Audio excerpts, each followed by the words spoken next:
Hello, everyone. Happy Sunday to you, wherever you may be in the world, and welcome to WarrenThornton.com.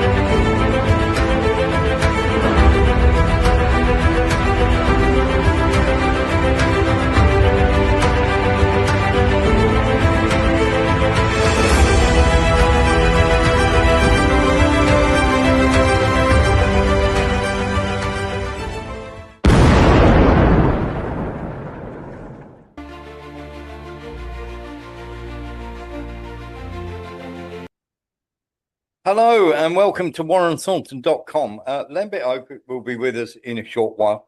But if you wanted to know just how much of your social media is captured by the Israelis, you only have to look at the people who are clamoring for a war against Iran and are out there left, right and center banging on about this. And in fact, almost the world and his wife is on X and other platforms on social media, of course, asking for all of this, shall we say, to be going on. It is quite incredible. And you have to look at who's behind this and what's behind it. And we're going to do that tonight. We're going to give you the complete lowdown. Not that we haven't done so before in telling you exactly all about these people who have been up to all sorts of crazy stuff. And they're going to keep doing it. They're going to keep trying. And they're going to keep pushing this agenda because it is, without any doubt whatsoever, being driven by America and Israel. And of course, you will see your social media just taken over by these people, the Israelis, just banging out absolutely everything. And every bought senator and every bought person you can possibly imagine is out there clamoring for a war that is going to cost a lot of lives and is going to cost Israel very, very dearly. Now, let's be absolutely clear here. Israel trying to do it on their own, they've got no chance. They will be beaten by Iran in a very short space of time indeed. Iran are not out there attacking everybody. And of course, they have tried to overthrow the whole of Iran, of course, with the agents, NGOs, and everybody else that's out there, of course. And if you want to know just how bad these people are, we're going to get into it, and we're going to get into it in very heavy doses. Trump's so-called peaceful protesters, let's have a look at them.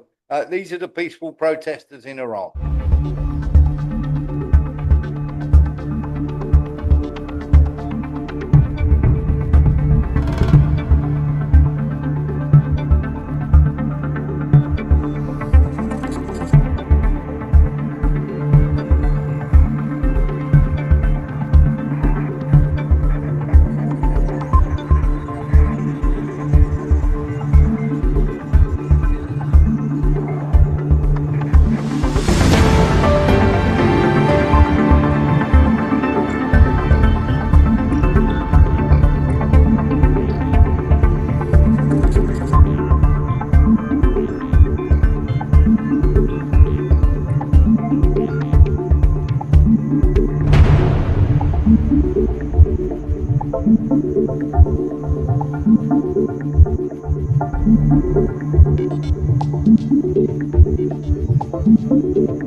these mainly peaceful protesters, of course, have got hold of all sorts of weapons.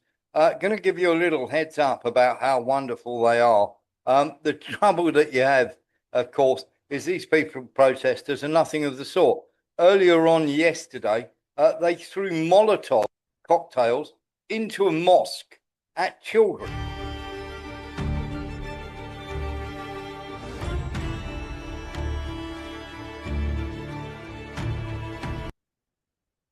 These are the peaceful protesters, of course, who are looking after every.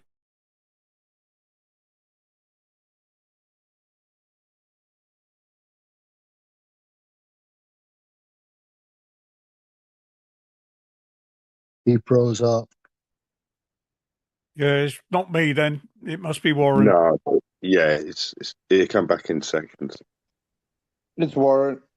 Nonsense to you so that you will eventually turn around and go, oh, well, it must be true. And of course, if it just keeps soaking you in this nonsense, you have to remember as well, Lee Williams, very quickly.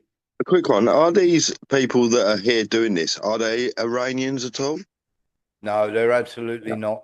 Absolutely no chance. The problem that we have is some of these are Iranians that have gone over the other side, shall we say, but most of these people have come through, shall we say, the Zangezur corridor. Now, we have mentioned this, and if you've been a fan of the show and you've been following it, just to give you an idea here, this is the Zangezur corridor, okay? This is Armenia, Azerbaijan, and this is the Zangezur corridor here, which is now in the hands of the Americans.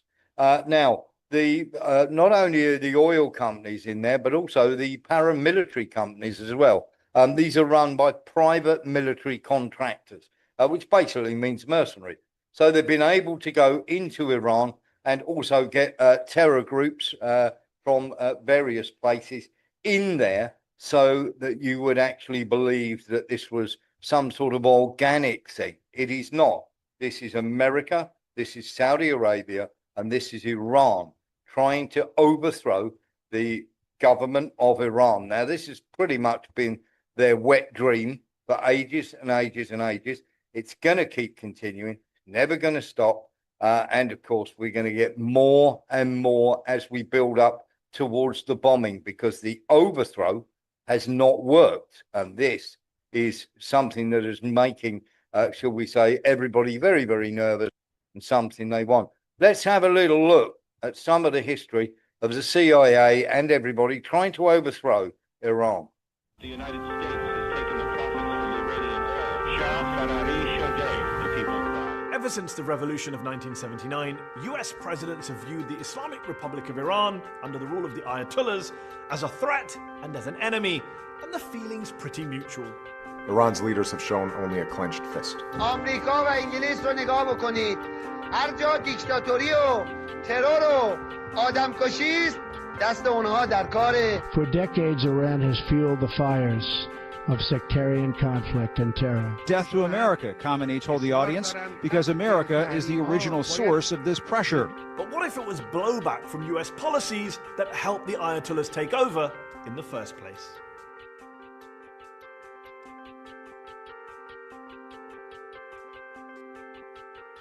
Americans often ask, why can't Iran have a secular democratic government? Well, they kind of did, and it was the US that helped get rid of that government and paved the way for the Ayatollahs and the Islamic Revolution.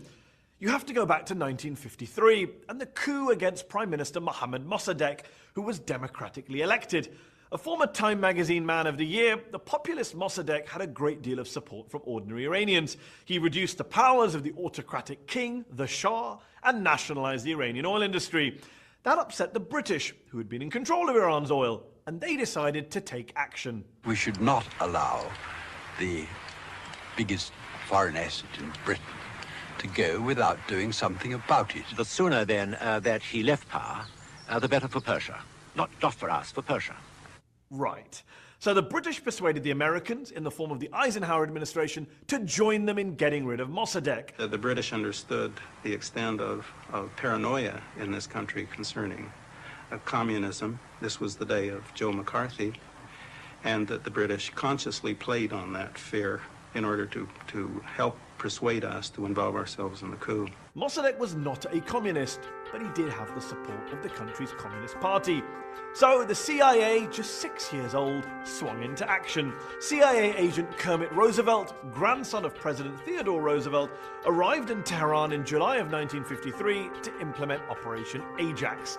Thanks to declassified CIA documents, we now know the details of that plan included persuading the Shah to sign 2 decrees sacking Mossadegh and replacing him with a pro-American general, paying mobs of protesters to take to the streets and start anti-government riots, and funding a propaganda campaign to portray Mossadegh as a pro-Soviet communist. That mob that came into North Tehran and was decisive in the overthrow was a mercenary mob, had no ideology, and that mob was paid for by American dollars. By August, Mossadegh had been forced from office and the Shah was back in full control. "I owe my throne to God, my people, my army, and to you," the jubilant Shah told Roosevelt and the CIA, as he kicked off a 26-year period of brutal dictatorship, which would end up sparking the Islamic Revolution in 1979.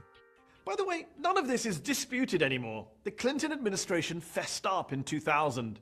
The Eisenhower administration believed its actions were justified for strategic reasons, but the coup was clearly a setback for Iran's political development. But even when US leaders openly admit to the US role in the Iranian coup, they try and play it down.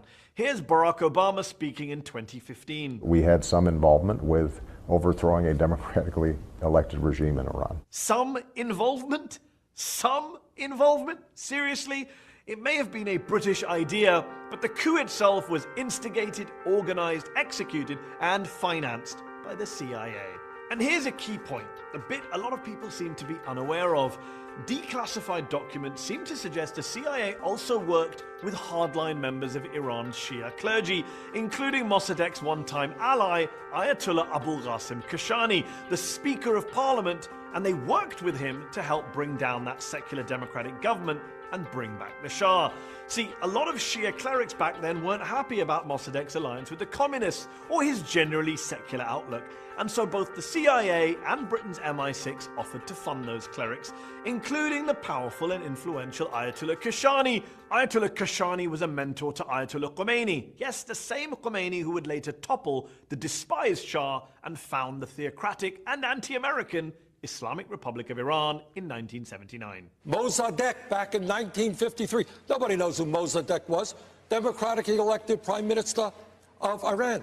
He was overthrown by British and American interest because he threatened oil interest of the British. And as a result of that, the Shah of Iran came in, terrible dictator. As a result of that, you had the Iranian Revolution coming in, and that's where we are today. Unintended consequences. Unintended consequences, or what's known in the intelligence business as blowback. In fact, the very concept of, the very term blowback, was first coined by the CIA in relation to Iran in a secret internal report on lessons learned from the coup against Mossadegh. A coup, remember, that backfired and yet nevertheless became a model for later CIA interventions from Guatemala to Chile. And whether it's coups, assassinations, invasions, more than 60 years later, the US is still in the regime change business with all of the attendant chaos, extremism, bloodshed, and blowback. I mean, the current US administration is talking about regime change in Iran. Again. Our policy towards Iran is to push back on this hegemony, contain their ability to develop, obviously, nuclear weapons, and to work towards support of those elements inside of Iran that would lead to a peaceful transition of that government. Peaceful. Yes, of course. No problem whatsoever. Just in case everybody's in any doubt whatsoever about this, put this together. Have a little look at this. This will tell you exactly who they're using, who's behind it, where the money's coming from.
Let's give you a little heads up here.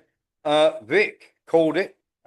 Vic George, who frequents the show, 2.8 million of that funding, we can now let you know, came from the Foreign and Commonwealth Office through the Bank of England. That's right. $2.8 million, 2.8 million pounds, sorry, has been gone towards this group that has come out of the City of London. Okay? So when he says that there are many, many shakers and movers in the City of London, it's not wrong. And of course, many people will turn around and go, this can't be true. We're not doing this. They're terrible, terrible people. Israel will bomb anywhere. Have a little look at this. Why do we accept that Israel has a nuclear bomb? This is absolutely unacceptable. No, you call Iran the main threat, but look at Israel bombing Lebanon, Syria, Iraq, Iran, Yemen, what else? Qatar recently. Secondly, why did you not condemn or even mention the fact that it was the United States that pulled out of the nuclear deal? It was not Iran, it was the United States pulling out. And finally, why did we not condemn, as European Union, the illegal US-Israeli strikes on Iran, which made a lot of civilian casualties, and which made nuclear diplomacy more difficult, not less difficult? And we're saying, hey guys, we're the good guys, we care about nuclear non-proliferation and about human rights, while we're worsening the situation. We're imposing sanctions that hurt ordinary Iranians, that have it more difficult now to buy medicine, to buy basic goods. And let's be honest, our policies have only one goal, and that is weakening Iran in order to turn it into a new Syria, a new Lebanon, a new Iraq. And that the people of the region will not stand for.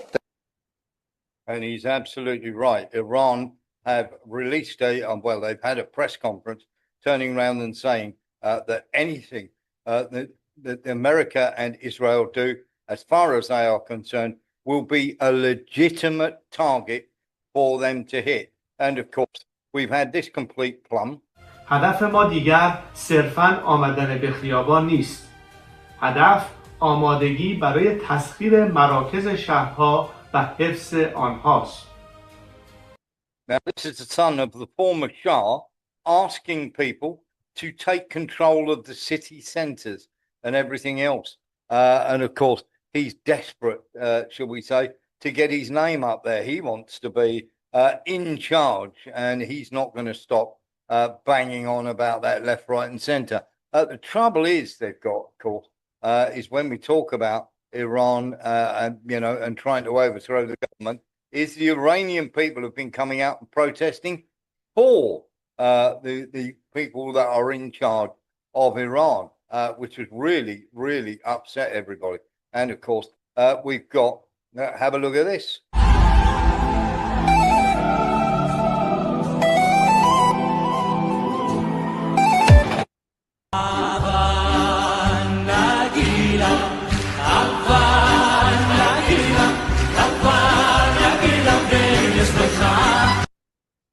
So there we are. We're getting loads and loads of people coming out on social media and coming out with this nonsense. It turns out that, of course, they're not Iranian at all. They're actually Israelis. In fact, there was a massive thing going around. I don't know if anybody saw it. There was a massive picture going around about an Iranian freedom fighter woman. And it was showing her wonderfully burning this effigy of the Shah, I believe it was. Let's just have a look there. Oh, we've got a bit of a break there for a second. 2 seconds. Let's try and get back into that if we can. Now, basically what happened was they had this terrible picture. We'll see if we can get it up again. I'm sure we have it somewhere. This picture of a woman saying that, of course, it was absolutely terrible. I'm fighting for women's rights. And everybody put this forward as being the greatest thing since sliced bread. Everybody was going to be absolutely fine with it. This woman was going to be brilliant. She was going to be the face or the poster campaign of what was going forward. Turned out, after all, that this woman, of course, lived in Canada. She had absolutely nothing to do with it. On top of that, Israeli officials have been posting, would you believe this? They've been posting, children in Iran are starving and are hungry in amongst all the protests. This is actually a picture of what happened after they bombed Gaza. But they've been putting this out as though it is Iranian children.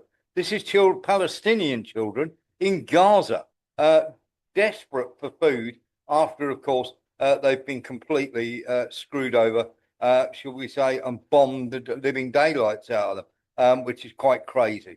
But of course, they're turning around and saying that this is perfectly normal, it's perfectly okay, and this is Iran that are all behind this.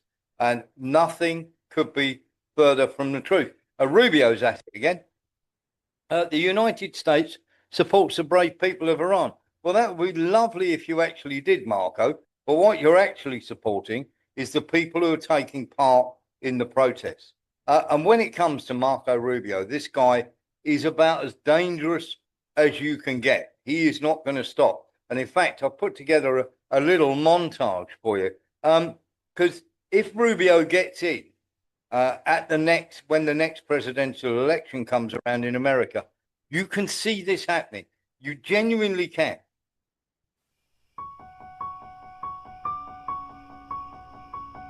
Do it, General. You're insane. I won't. Do it! Put your hand on the scanning screen and you'll go down in history with me. As what? The world's greatest mass murderers? You cowardly bastard! You're not the voice of the people. I am the voice of the people. The people speak through me, not you. It came to me while I slept, Sonny. My destiny. In the middle of the night, it came to me. I must get up now, right now, and fulfill my destiny. Now you put your goddamn hand on that scanning screen, or I'll hack it off and put it on for you. Do it!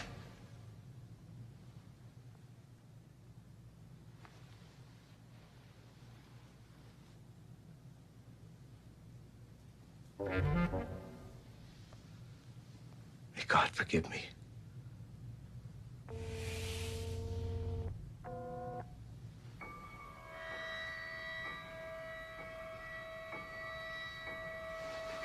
Congratulations, General.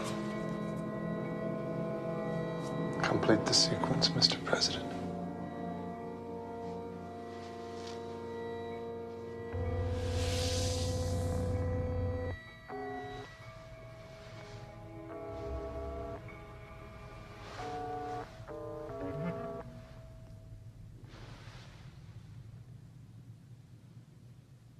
My destiny.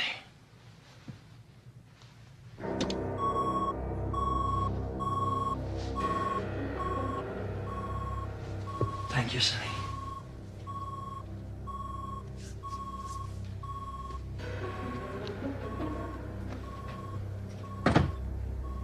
Let them come up. This is not necessary, Mr. President. We have a diplomatic solution. Mr. Vice President, Mr. Secretary, the missiles are flying. Hallelujah. Hallelujah.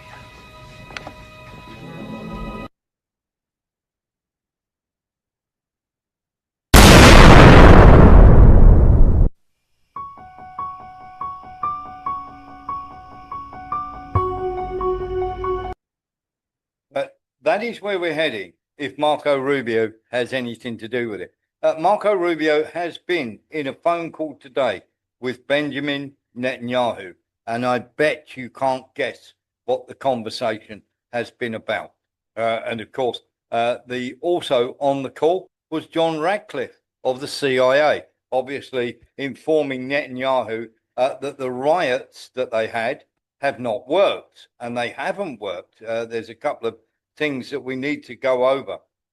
We're going to give you exactly what has happened here, because the statement literally has come out from the Iranians, and the Iranians' national spokesman, Saeed Montazar al-Mahdi, announced on Friday that the field observations include general calm has returned to the cities nationwide following a wave of riots.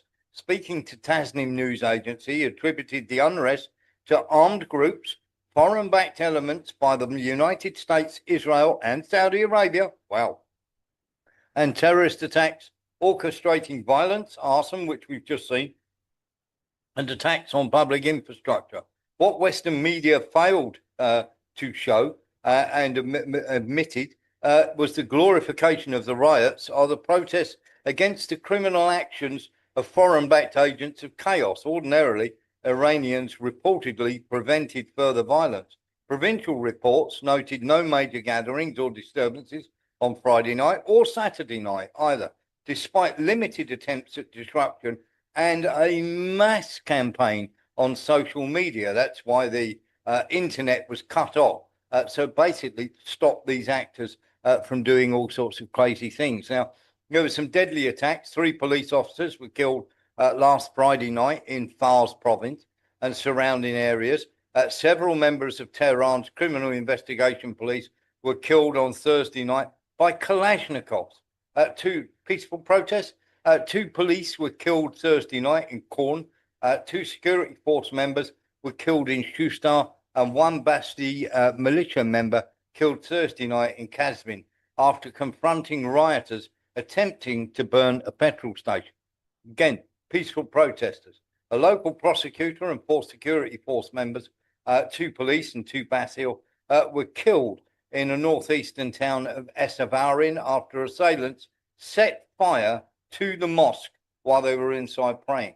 By Thursday, at least 270 police officers have been injured, some by military-grade firearms, and 3 were burned alive with flamethrowers. Now, you have to ask, don't you, where peaceful protesters and these people that they're supposedly honouring, we're supposedly honouring here in the West, as some sort of peaceful protesters, then they very quickly became freedom fighters, then they became warriors for the Western nations, obviously getting rid of these horrible, horrible people. One of the people who has pushed forward for this, of course, is Mr. Rothschild himself, the younger Jacob. He wants to see Donald Trump go in as quickly as possible. And of course, there are many, many other agitators on top of that. In fact, social media has gone completely ballistic with some of these people. And I have to say a massive thank you to Graham, who's one of our subscribers. He has sent me the information, RAF from RAF Mildenhall, of tankers that are heading to the Middle East. Now, jets are headed there as well with these fuel tankers. And of course, he sent us all the relevant documentation to prove that these tankers and these jets are actually flying off to the Middle East. We've got lots and lots of pictures of all sorts of accompanying, shall we say, bits and pieces. My grateful thanks to him because he's done some sterling work on this. And of course, turning off transponders, all sorts of things like that. And of course, they did take part, if you remember rightly, in the effort to overthrow or take over the tanker. You know, the tanker that belonged to a Ukrainian oligarch ended up, it was 17 Ukrainians working there and 3 Russians, 2 of which have been let go by the Americans. And of course, let's have a little look at this. And of course, this is all Graham's work, nothing to do with me. But he has sent me this stuff so that we can share with you that there is a build-up coming. There is nothing more certain than this is about to get worse and worse and worse. They're not going to stop. This is set in stone. There is going to be a strike on Iran. Doesn't matter how much people turn around and go, oh, they can't possibly done it. They actually burnt a shrine. There was a very old shrine that they set light to and everything else. No Iranian in his right mind would set fire to that shrine. Okay, it is something that is absolutely massively loved by all the people of Iran, not just, shall we say, the people who are more religious. It's a bit like burning down Nelson's column when it comes to Iranians. So it absolutely wouldn't happen. Elon Musk has joined in by changing over the flag of Iran back to the one they had when they had the Shah of Iran. I can't think of anything more childish, but they have done that. And of course, many, many people are turning around and saying they've got to do this, they've got to do that. It is simply getting worse and worse and worse, and it's only going to get to the point where Israel join in. Where Iran and China start to join in. Lee Williams. I was going to ask, you know, if they get caught in Iran, these Israelis, will they get community service or a little bit of prison? Because it's a little bit different now. As far as we know, there are now 8 dead. This is why Trump said if you start shooting people. The woman who put the picture out all over the place, she was heralded as a freedom fighter. Turns out her name, it's probably not Morticia Adams, but she's a radical feminist who lives in Toronto, Ontario. She was bravely seen burning a picture of the Ayatollah. And of course, she was held up by the Israelis as this fantastic freedom fighter and everything else. Turned out she was nothing of the sort. And of course, many people. This is Iran and support for Iran that is going on. There was a march in the city centre against the protests, not for the protests. So you can see how much the nonsense. There's lots and lots of videos from days gone by that are now being shared as though they are some sort of, shall we say, what's the nice word for it? It shows that Iran really do need change and they want an overthrow. Shows nothing of the sort. Nillis. Yeah, don't just Press TV, the Iranian news agency that's on Rumble, stop broadcasting. Is that anything to do with the West, or is it to do with the Iranians that it's not? No, it's to anymore? do with it's to do with the West, mate. It's to do with the West. All right. Yeah. Right. Eric Jones. From what I understand, the Iranian people don't want the same thing to happen to Maduro to happen to their leader and have that happen. So they're in the streets about it. That's pretty much it, too. So as far as we're concerned, there's massive riots going on all over the place. Okay. This is the center of Tehran. This is meant to be the hot spot. This is a drive-through, 10 o'clock at night on Saturday, January the 10th. خیابون پاسداران تهران ساعت 22:20 دی 1404 وضعیت کاملا آرام از ابتدای خیابون پاسداران تا انتهای اون همین وضعیت خیلی آرام و خلوت و فارغ از تجمع و اختشاش اینا رو شاهدش هستیم. خیابون پاسداران یکی خیابونی بود که تجمعی رو درش شاهد بودیم. تجمعات از روز پنجشنبه به امروز هر روز در حال کمتر و کمتر شدن هست و امروز حتی نسبت به روز گذشته یعنی 19 دی هم تجمع کمتری شاهد بودیم. 20 دی 1404 ساعت حدود 10:30 وارد میدون هروی داریم میشیم. بعضی رسانه‌های ضد ایرانی اعلام کردن که اینجا امشب قوقاست، ولی همونطور که مشاهده میکنید در این ساعت خبری نیست و خالی. وضعیت میدون هروی تهران است که خالی، کاملا خالی، هیچ خبری هست. اختشاش حداقل تو این ساعت نیست، کاملا این بالا خیابون پایین تر است. میدون هروی خیابون بالای میدون هروی هم که اومدیم به همین شکل کاملا خلوت هست.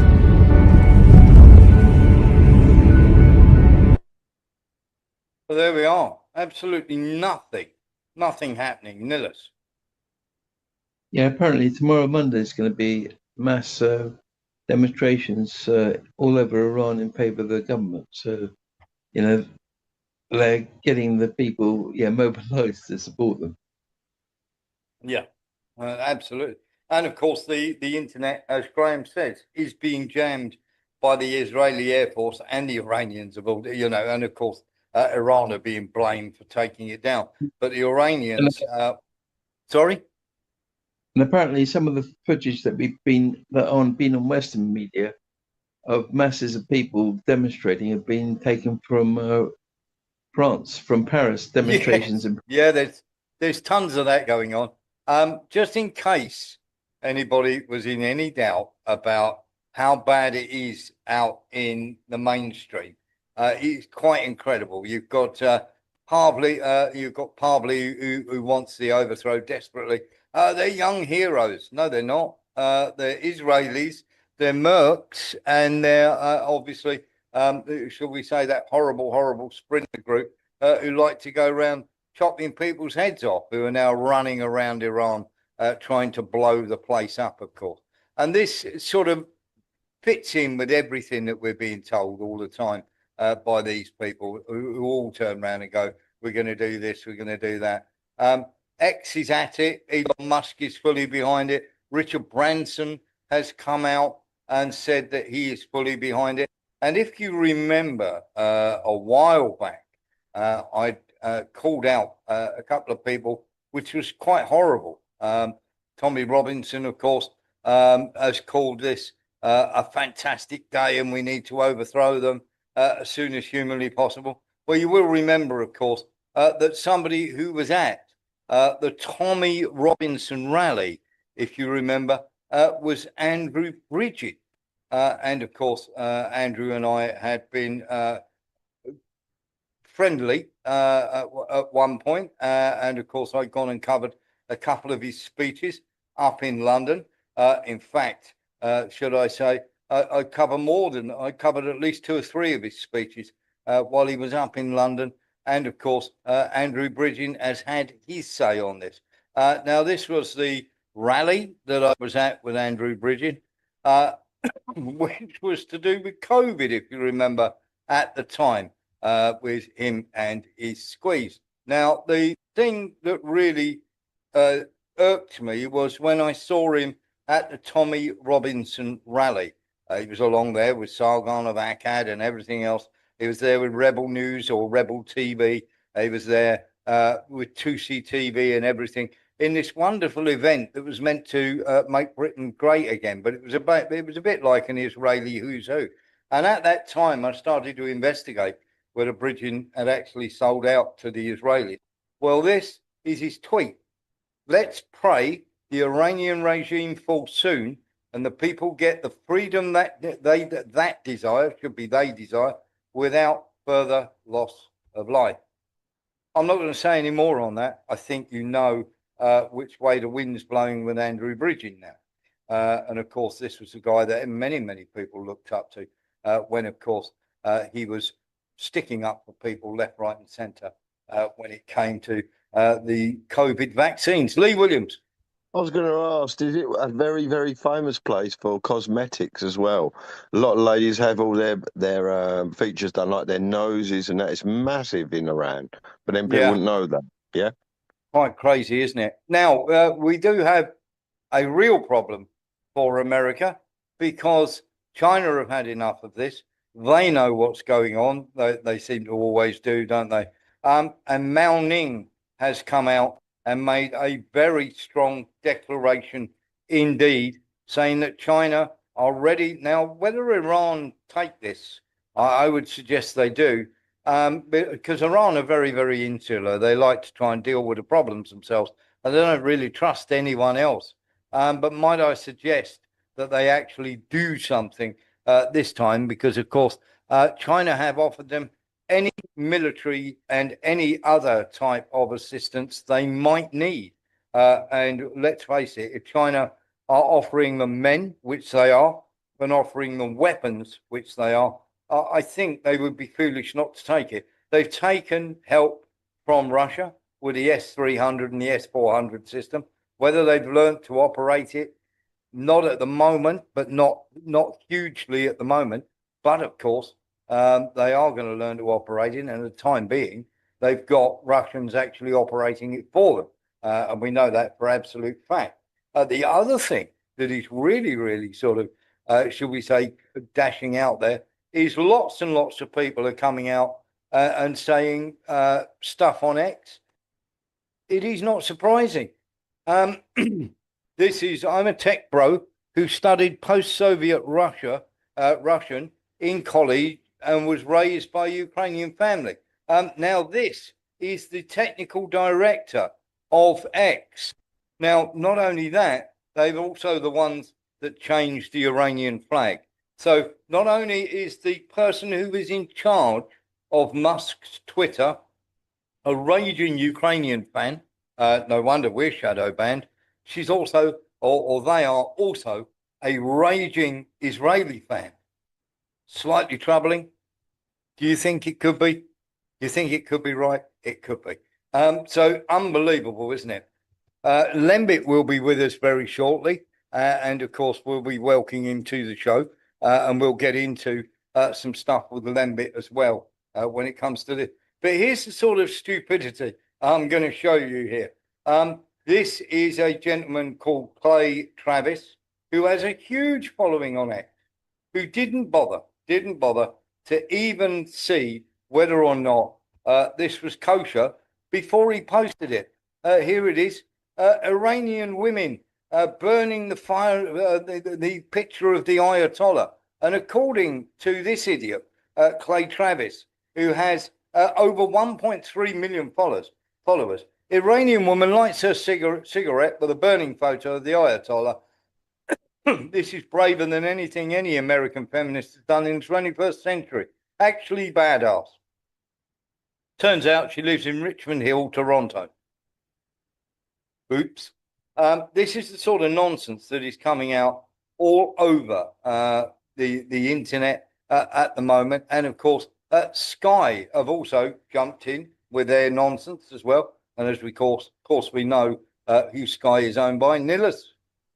Yeah, I wonder if she got her $7,000 for doing that. Probably Yeah. she did. Yeah. Did you get your $7,000, love? That's okay, as long as you got your dog. Let's have a look at what Sky is saying. Of course, the situation in Iran is tense and it's a developing story. And in just the past few minutes, the Reuters news agency are reporting conversations had in Israel between the Prime Minister Benjamin Netanyahu and the US Secretary of State Marco Rubio. There's been a telephone call between the two men suggesting that Israel is on high alert. Netanyahu and Rubio, Reuters tell us, discussed the possibility of US intervention in Iran during a telephone call that was held a good few hours ago. That's right. And this is according to these Israeli sources talking to Reuters, they say. And they're saying that Israel is on high alert for the possibility of any US intervention in Iran. So the context, of course, those protests in Iran, but we don't know much more detail of what was said by these security sources. It comes on the back, of course, of President Trump saying, I think as reported in Diana's piece, that the US is ready to help.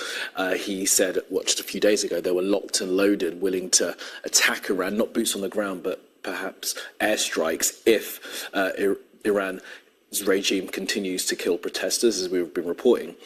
With the lack of internet access to the country, it's very hard to gauge the scale of the crackdown, but it is reported that the crackdown has begun. At least 116, I think we're saying now, may well have been killed by the regime.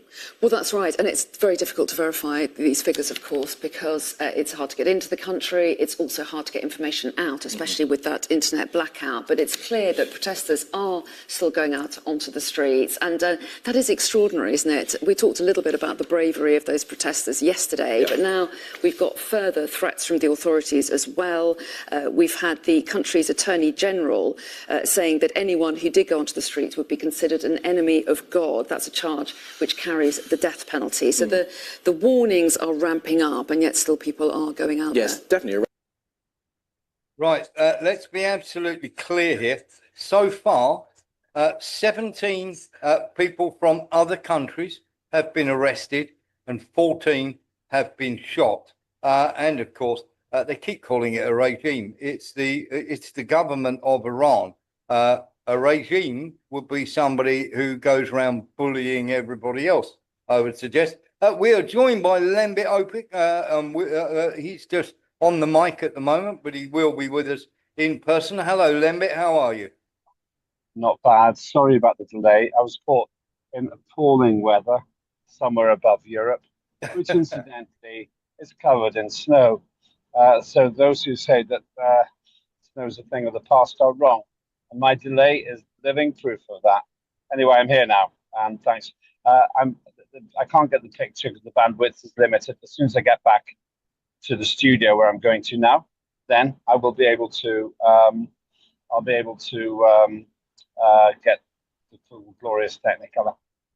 Yeah, I did want to ask you, Lembit, because we spoke earlier, and you said you were utterly dismayed by the coverage. We're just about to the coverage from the mainstream media. I mean, it's almost unbelievably, incredibly pro-Israel all over the place. But that shouldn't come as a shock, should it? It's not a shock. one problem that is one problem Iran has is the one you described.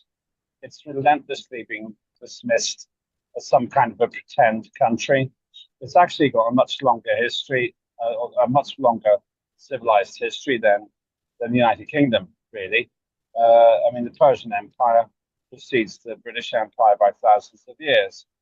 And it's just disrespectful. People who actually know, people who know the uh, Iranians, they're just normal, well-adjusted people who just want to get on with their lives. And it's very difficult because I'm so suspicious and skeptical about the reporting now. I think the biggest problem is knowing what's really going on. The only way to really find out is by contacting people in Iran, but can't do that very easily at the moment. I would say one more thing, though. The most objectionable part to all of this is in the media, including the BBC. And wherever you stand on it, if the mainstream media is doing its job, it would bust the facts and make conclusions. Unfortunately, we're not allowed to do that, so that we can't get the information, and that's the problem. So agendas are being sought. You've already highlighted the kind of reasons for that, and that is really, really awful. It's just dreadful. Well, it's actually an offence to Iran. Obviously, some people don't like the regime, others do. But my biggest worry of all is that we've now got a situation where the media is conspiring with political ambitions to make massive interference occur. And these things have consequences. It's tremendously dangerous and destabilizing because Iran is one of the regional superpowers that tries to clean up the mess that's created by Britain. Yeah, absolutely. I was going to ask you for a response too on Ursula von der Leyen, who said Tehran's streets and cities around the world echo with the footsteps of Iranian women and men demanding freedom, freedom to speak, freedom to gather, freedom to travel, and above all, live freely. Europe stands fully behind them. We unequivocally condemn the violent repression of these legitimate demonstrations. These legitimate demonstrators have got grenades, Kalashnikovs, and Molotov cocktails. Well, in response to what Ursula von der Leyen, failed politician, who then just scraped into one of those cushy numbers in the European Union, said, I would say, I demand full transparency of your involvement with what looked like questionable activities around the COVID scandal. And so let's start with you, Ursula von der Leyen, before you start preaching to other people. Why did you buy so many jabs? What's your familial relationship with the pharmaceutical industry? Why did you criticize Donald Trump for introducing tariffs when you yourself want to slap huge tariffs on the Chinese automotive industry? She's not a serious person. That's the problem. She's not a serious person. As far as I'm concerned, I'm not interested in what she has to say. Yeah, absolutely. I think the one person who's probably got this spot on is Jimmy Dore, who's turned around and said another CIA regime change war coming in Iran at the behest of Israel. I don't think Americans will fall for this again. Please don't let me down. It's looking awfully likely that they will. There's a problem here because they've already forgotten the Arab Spring, which became a multi-decade winter of discontent. The West, in its utter idiocy, thought it could topple regimes from Libya through to Syria and put its own lackey movements and pseudo politicians in there. They may have succeeded in doing that in Ukraine, but look at the consequences there. Look what happened in Libya. Look what's happened in Syria. Look what's happened in all these places. Syria actually held out the longest, but they've just created an entire continent of instability. And they don't know what they're doing. They haven't got the collective intelligence to make these decisions. I mean, Ursula von der Leyen, really? I mean, she's a disgrace to the trade of politics. And frankly, all you have to do is look at the total mess they've made in Ukraine to realize they're not fit to go anywhere near to any kind of military conflict. But there's a more fundamental thing. Apparently, regime change is fine now. So why don't we try and get rid of the European Union then? Yeah, Can I ask you I a don't think quick that's very question? good for us. Yeah, go Just on. a, just a little bit off topic. But how long will it be before Trump comes out that the CIA have uncovered what's going on in Greenland, that the Greenlanders are actually being funded by the Russians, that they've got, could we say, Chinese intel, and of course the weapons are there are extra weapons provided by the Iranians and the North Koreans. When do we go to war with Greenland, Lembit? Well, as soon as possible. The simplest thing that, as far as Trump's concerned, the simplest thing to do is for Trump to say, "I'll give him $1 million to every household in Greenland." I reckon that will cost 30 billion. Then they'll probably vote for America to come in, and they have a referendum. Nice, tidy amount of money. Jobs are good, and he can buy what he wants. That would be the simplest thing. But once again, the problem is because we have such a bunch of jokers now, hopeless incompetence all over the world, Trump is able to do more or less what he wants because he's got no serious competition. He's got no serious competition. And so that means there's no check or balance, no special relationship. I'm actually sympathetic with him and on the basis of the fact that he's surrounded by absolute idiots and around the world. So he's kind of guessing. When I was leader of the Welsh Liberal Democrats, the organisation was very weak. It didn't have any proper leadership. For a while, I was essentially all powerful, but I didn't feel comfortable with it because I didn't have anyone who could give me advice. And that was really unhealthy. I felt a lot more relieved whenever I got some competent people there. Sadly, after I stopped being leader, they ruined everything, went back to their old ways. But for a long time, there was a period, well, quite a long time, a few years, when I was almost supremely powerful, and it really felt uncomfortable. I'm not a dictator, but with the absence of other people courage to tell me what to do, I made some mistakes. Now, exactly the same could be happening here. That Trump doesn't have anyone much he can respect apart from Xi Jinping and Putin, and so therefore he's having to guess his way forward. Yeah, it does seem an absolute crazy thing, doesn't it? Let's have a little chat then about because Jeffrey Sachs has had something. By the way, let's just have a little look at this.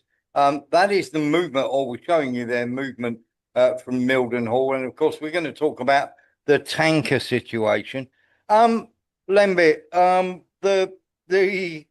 when we boiled it all down, we used an absolute ton of money, an absolute ton of men and equipment to board a tanker at the cost of over $3 million, to board a tanker that ended up being owned by a Ukrainian oligarch with 17 Ukrainian men on board and 3 Russians, and it was empty. Well, what do you expect? That's what I mean. These people are complete idiots, absolute idiots. And also, well, think about the implications of all of this. First point, we've now essentially endorsed regime change activity because Sam is too stupid to understand the implications of what he's done.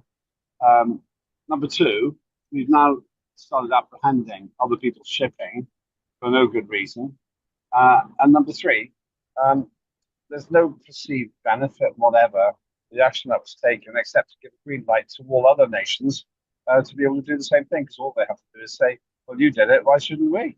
It's just ridiculous.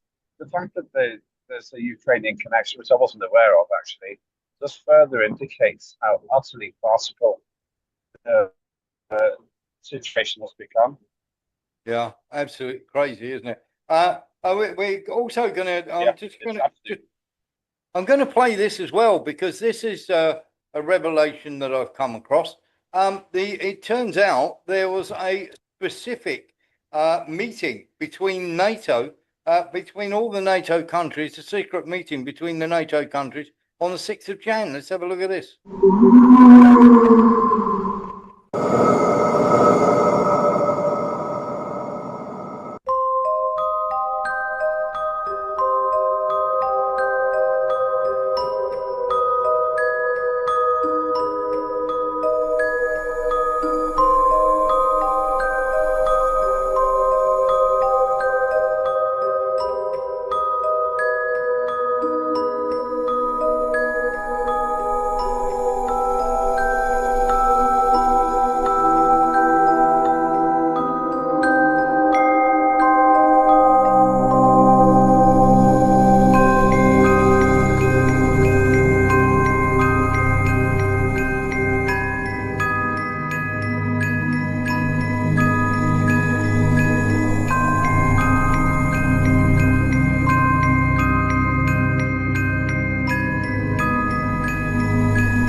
Lembit, we now know, and we actually have some documentation. We can't show it to you, but we will do when we can.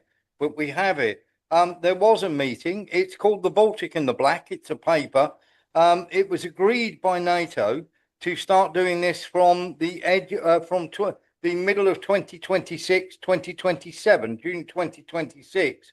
They're going to put many, many more men on Gotland, which is an island in the Baltic Sea, and try to shut off Russian shipping in the Baltic Sea there, and Constanta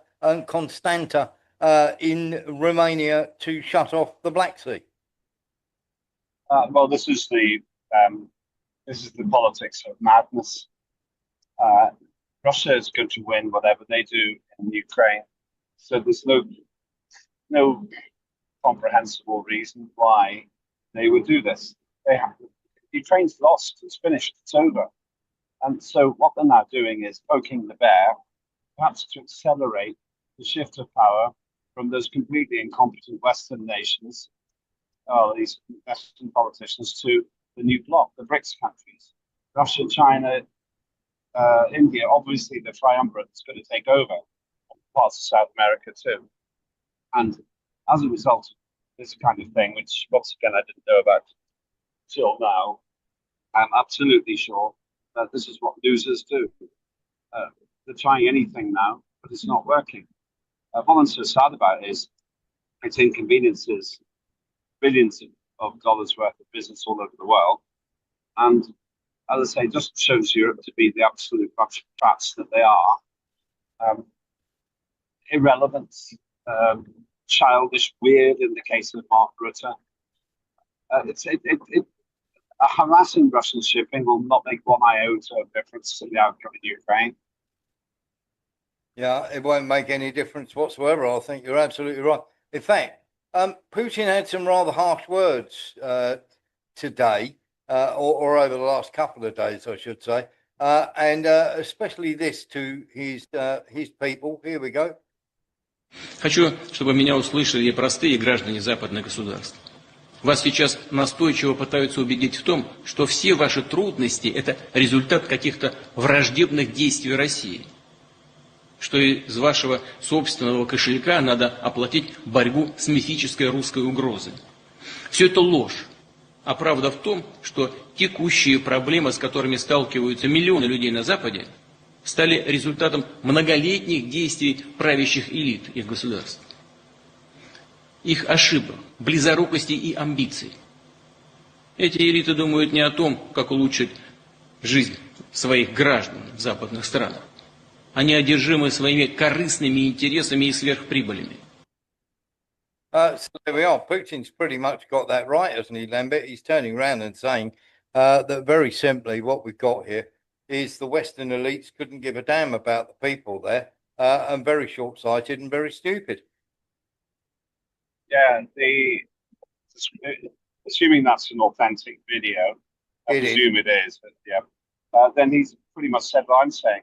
The Western public is being utterly disrespected by a bunch of clowns, stretching from Brussels to Germany, who don't know what the hell they're doing, who are idiotically scared of the great evil Russian bear, and who think that meeting the coalition of the Wallies every 2 weeks is going to make any difference. It doesn't make a difference. It makes them look more and more impotent as every week and every month goes on. I have to say that Vladimir Putin has been pretty patient. For those who think that all of the violence and all of the aggression comes from Russia, they're not going to agree with what I'm saying now. But if you think that Russia's actually been immensely provoked on its eastern flank by the relentless, idiotic, snotty-nosed children who go into NATO and think it's a war game, well, people who agree with me on that should be losing patience with their governments. I've got a huge amount more patience with professional politicians like Putin than I have with a bunch of mixed-up fools like David Lammy and all the others. Yeah, Anything about what they're really doing. Yeah, I think you're right. Let's have a quick look at the official Russian release.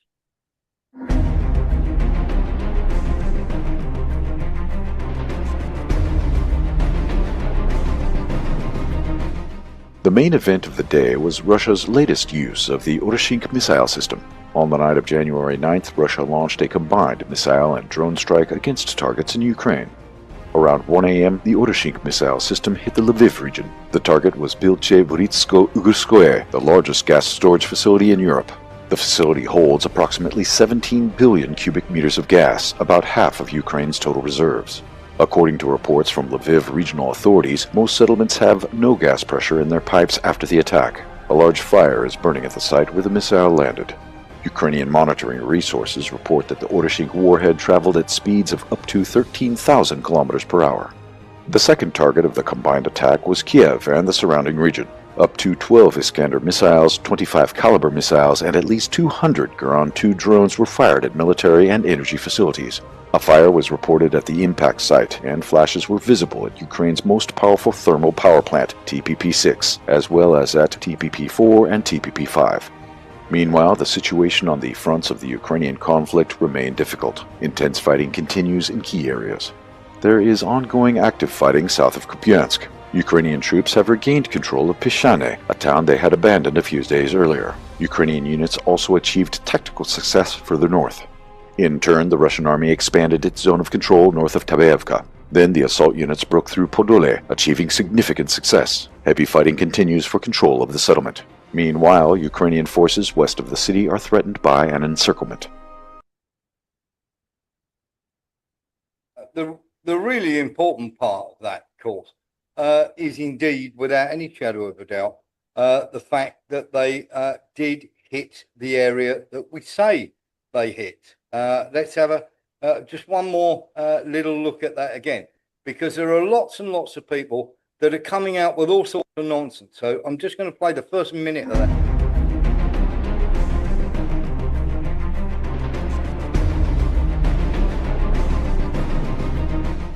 The main event of the day was Russia's latest use of the Oreshink missile system. On the night of January 9th, Russia launched a combined missile and drone strike against targets in Ukraine. Around 1 a.m., the Oreshink missile system hit the Lviv region. The target was Bilche-Buritsko-Ugurskoye, the largest gas storage facility in Europe. The facility holds approximately 17 billion cubic meters of gas, about half of Ukraine's total reserves. According to reports from Lviv regional authorities, most settlements... So, everybody, there are lots and lots of people out there saying, Lembit, that they hit, it wasn't that, and they hit a plane site, they hit a site that was using planes and everything else. It wasn't. They were hitting the underground site. We showed you a picture of it, the gas and storage facility, and the underground site where they were making the chips to go in the drones that were launched at Putin's residence. Sending a message, of course, Lembit, and it was quite enough. It was quite a, should we say, was it enough of a message, or did we need more? It's not enough of a message. The problem we've got is that the aforementioned idiots are still willing to pump billions of euros, not of their money, of our money. Let's be honest, it's not their money. Von der Leyen's not forking out for this. Mark Rutte's not forking out for this. We are, in order to fight a losing battle. And I've always said on your show that the war is scalable. The argument isn't who's going to win. The argument is how many people will die in the process of Russia winning.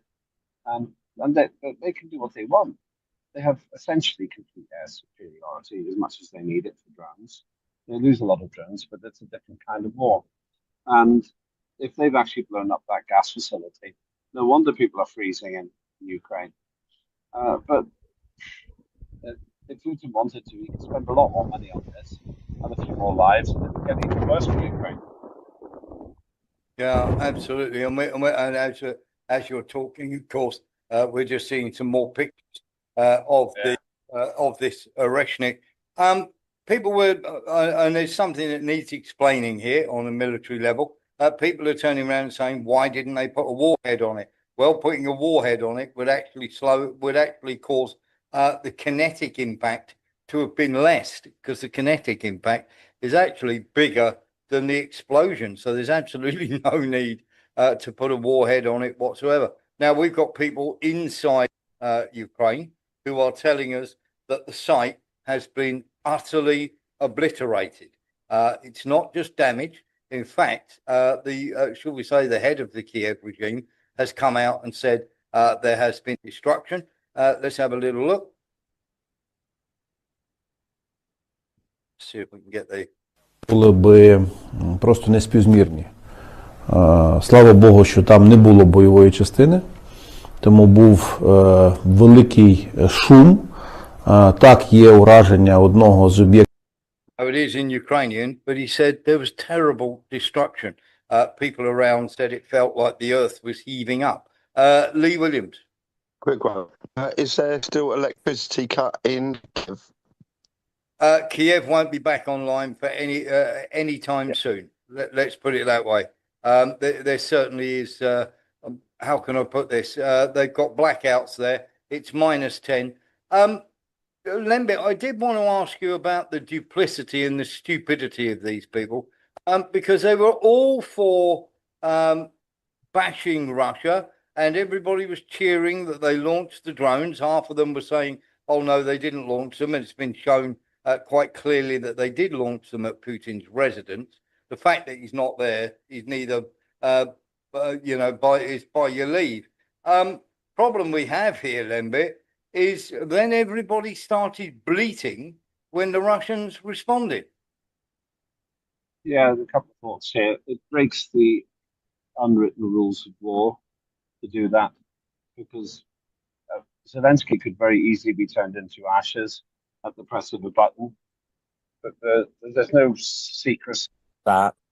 There's no confidentiality. Zelensky is just a dead man walking as far as Putin's concerned. He lets him live because he doesn't see the point of killing him. So for this stupid, provocative action, it's just another gesture. Just gesture politics. And they're bound to have a response. I would say something else rather more sardonic. Since Ukraine decided to blow up Nord Stream, you could argue that Russia's just simply helping them to finish the job and wreck the whole of the gas sector in Ukraine and parts of Europe.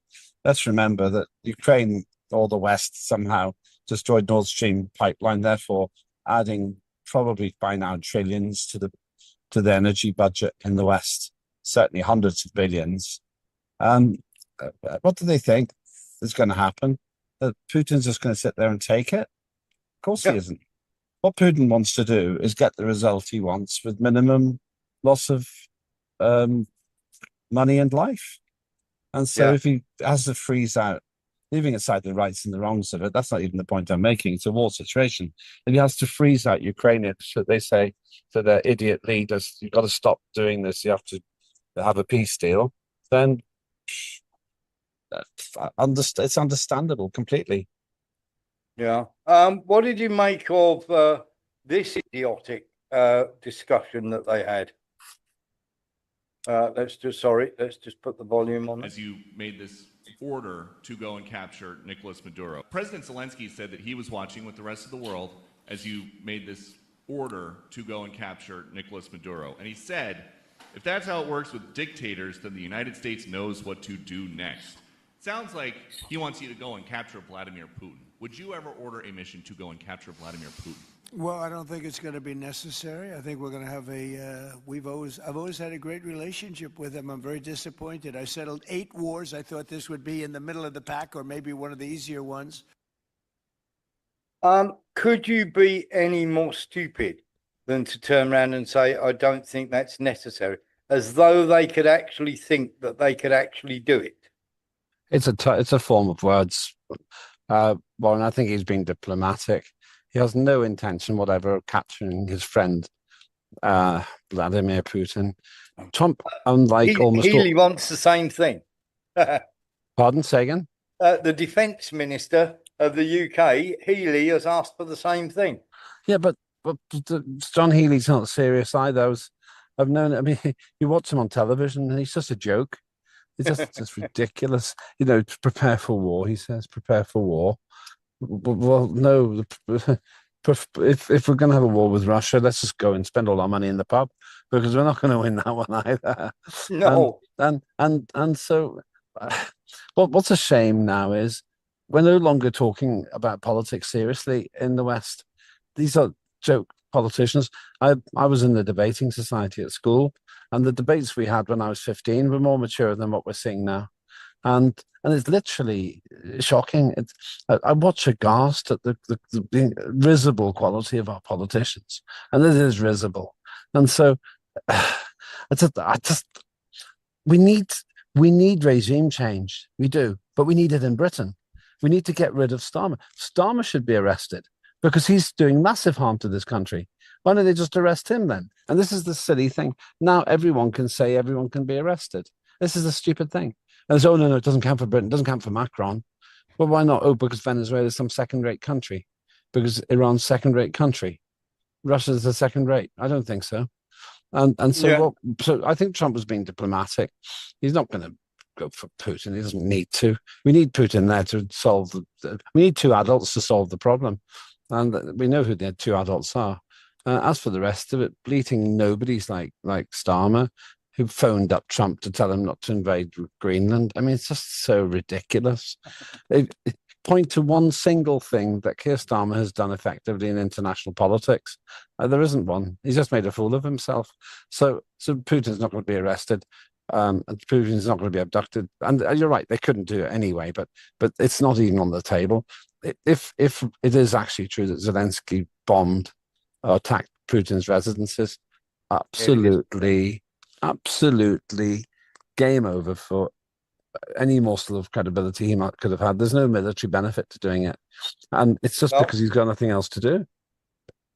Let's ask you about this then, because Trump labelled Kellogg an idiot the other day, a few days back. Kellogg has now come out and said his mission in life has always been to be able to put a wedge between Russia, China, Iran, and North Korea, and he would never stop trying to play one off against the other. This was a guy who was sent out as a peace envoy at the start to try and make peace with Russia. Well, not good. Let's ask your thoughts on this then, because this is going to upset. It's no wonder peace deal. Donald Trump is a good friend of Ronald Lauder, the heir to the Estee Lauder fortune, and he has invested a lot of money in mines and, of course, the lithium mines and everything else. And he's won the tender to take all that out of the ground. A good personal friend of Donald Trump's.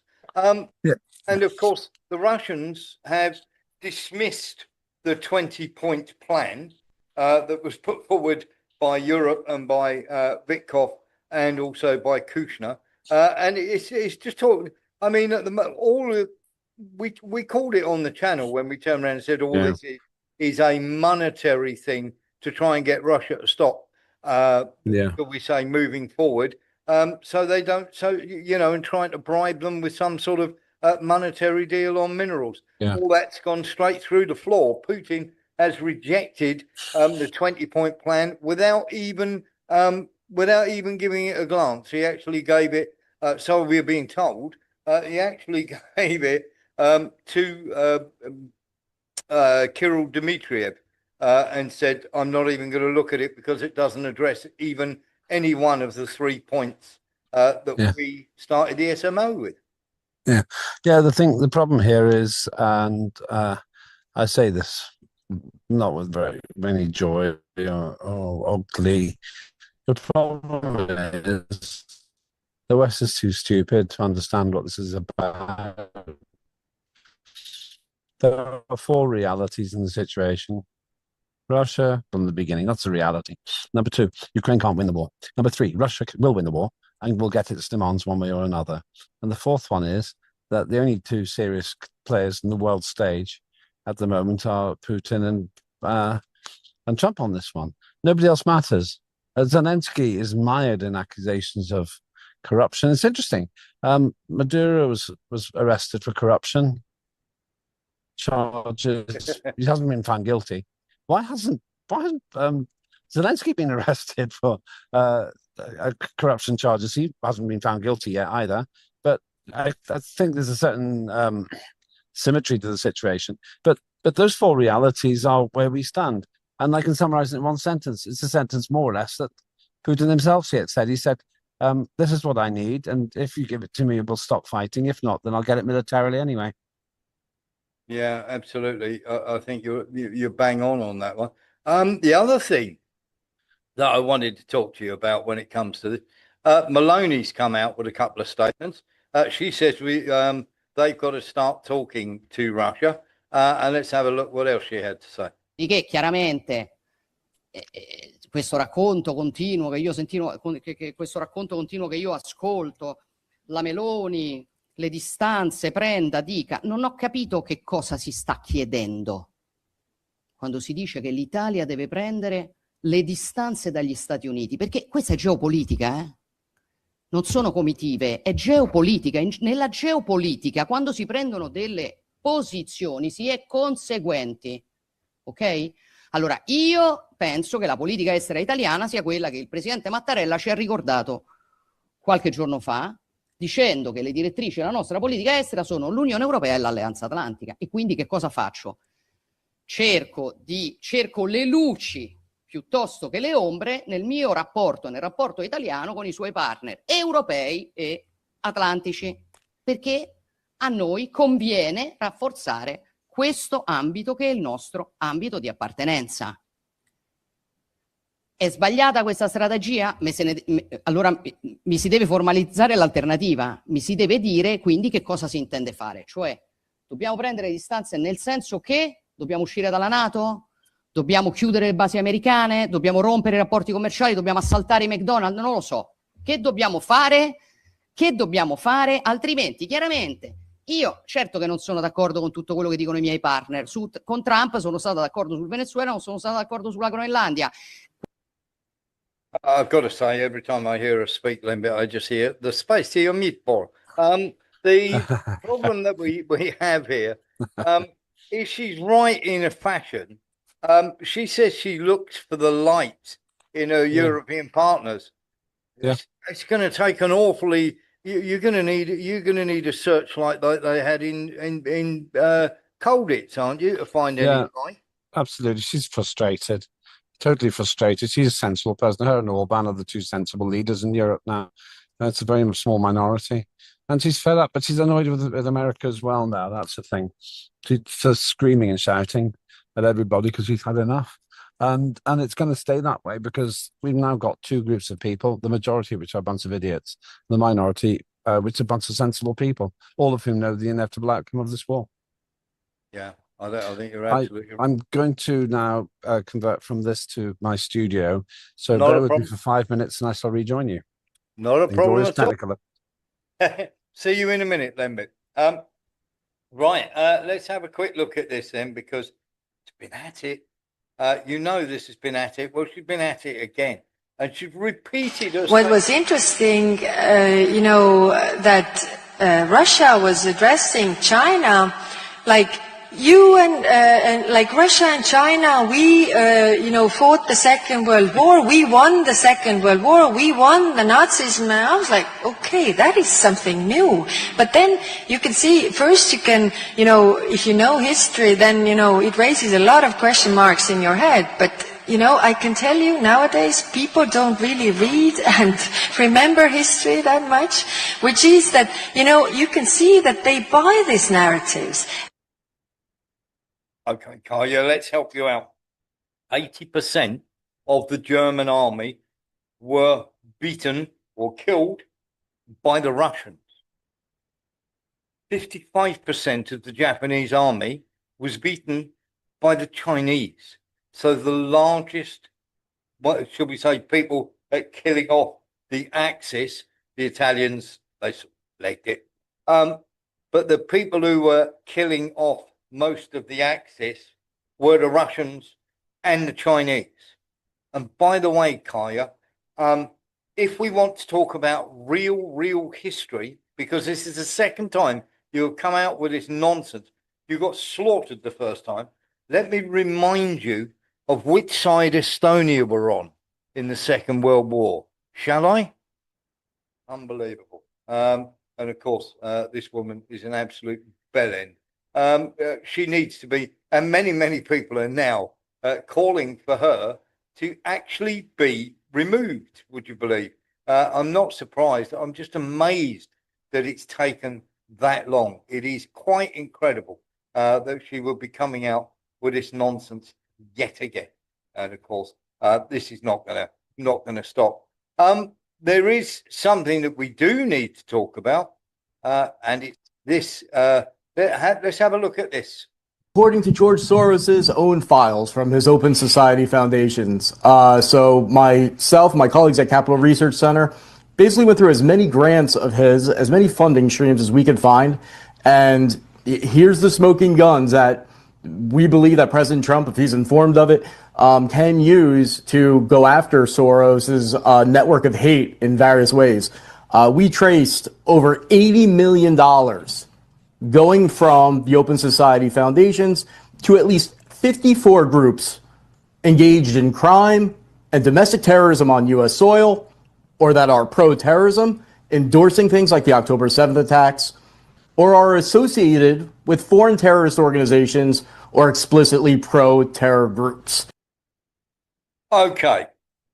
Now, it's wonderful, isn't it? You said that there's that many operating inside the US.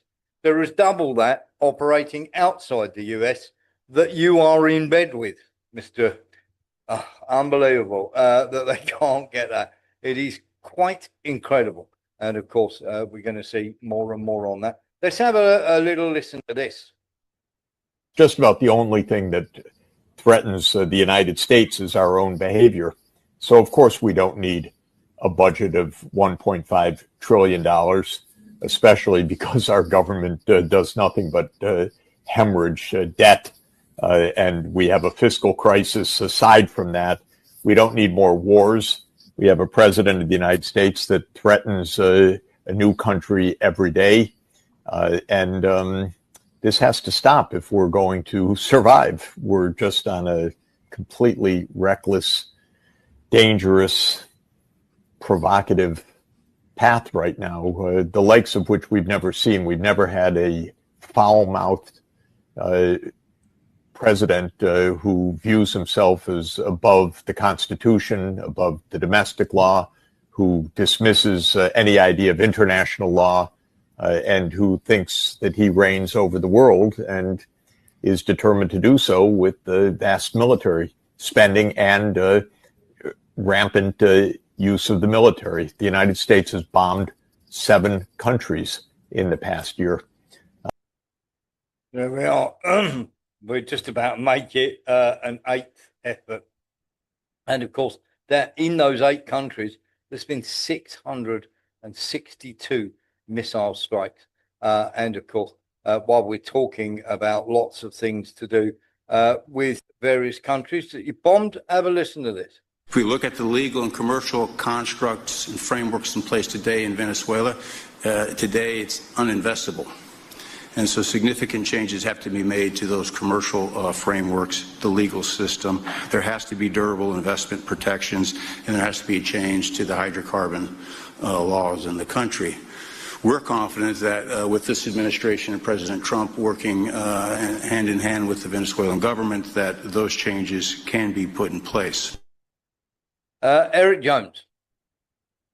Yeah, Warren, that's translated into legal speak to we expect the CIA to go in there and throw some money at that government and make them change their regulations. I think you might be right on that one. I think you're actually talking pretty good. Let's have a look at this. Wow, look at this.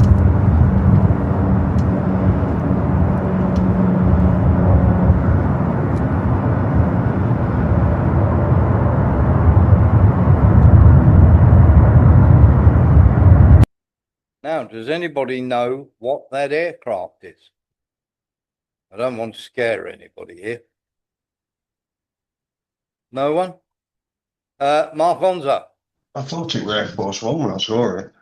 Yeah, it's not. It's the E-48 Doomsday plane.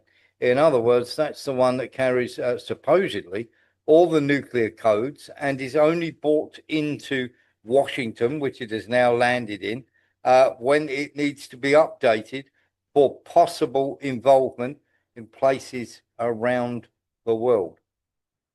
Makes you wonder what's going on, doesn't it? The other thing that is really, really important to note as well is that the Americans have, or the CIA, have landed in Venezuela.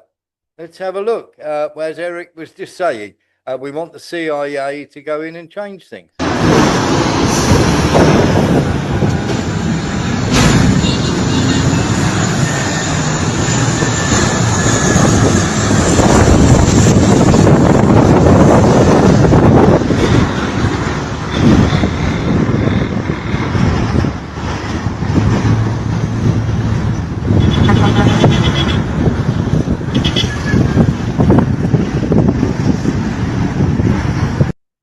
Now, as much as everybody says that's a civilian plane, it's actually registered to the CIA.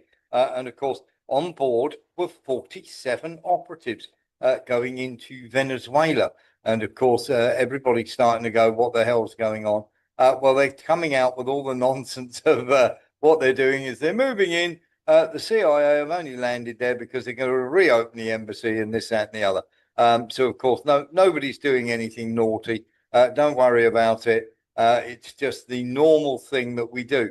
In the meantime, of course, we have Rodriguez, Jorge Rodriguez. Remember the guy we said that had helped along with his sister throw Maduro under the bus?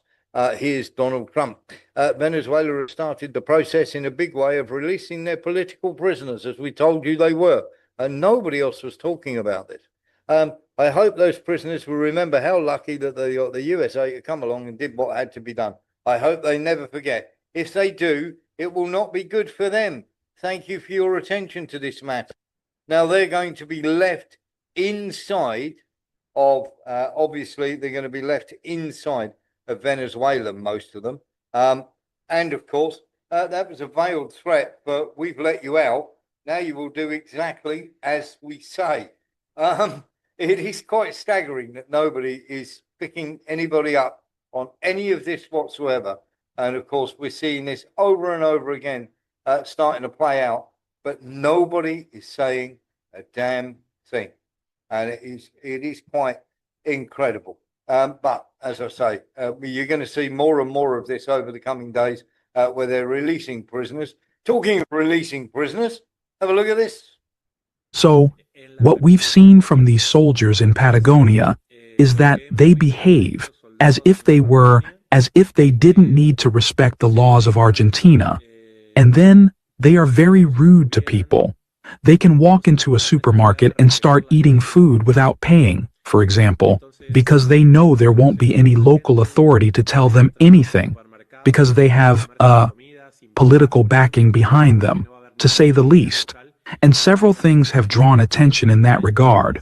One is that we were in Patagonia this summer, where there were very important fires, very, very important in Patagonia, right on the trails where these Israeli soldiers walk. And part of the paradox is that fires always start in Patagonia near waterways. So President Milei changed the land law and the forest law so that any foreigner could buy land in Argentina right now.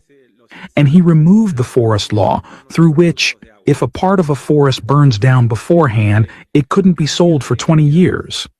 So that prevented intentional fires from starting, because if someone had a piece of native forest, let's say fine, someone else could set it on fire and come and offer it much cheaper, when in reality, they keep the land, and it's still next to a waterway. So far, Oscar, there has been only one case in which a person has been found setting forest fires in Patagonia, and it was on the Chilean side, right? It was a forest of more than 15,000 hectares in the Torres del Paine National Park, and it was indeed an Israeli soldier. The soldier's name is Rotter Singer. He acknowledged that he had deliberately set fire to the Torres del Paine National Park, but the Zionist lobby within the Chilean judiciary got them fined only 7,500 euros. Plus, in recent weeks, a long-standing theme has been confirmed. In Argentina, Israeli citizens will be able to have all the same rights as Argentine citizens and even collect a pension from the Argentine pension system, even if they've never worked here, and even if they don't even live in Argentina. In other words, the Argentine pension system will start supporting Israeli retirees. It's as crazy as you're hearing it. Va a empezar a mantener a jubilados israelíes. There we are. So Israelis will get a pension. They can set fire to the land and then claim the land as their own. And of course, the Israelis that are going there are IDF soldiers. So far, the 4 that have been sent back are IDF soldiers that are wanted for war crimes in Gaza. Nilus. Yeah, as we know, our own privatization in the UK went over several decades. But in Argentina, it went to the first term of the Argentinian president's presidency. Yeah, nearly everything's been sold off. It's all been privatized, apparently, in Argentina. Quite incredible, isn't it? Welcome, Lembit. I don't know whether you caught some of that, but literally they've been setting forest fires in Argentina, Israeli soldiers that have been going out there to holiday.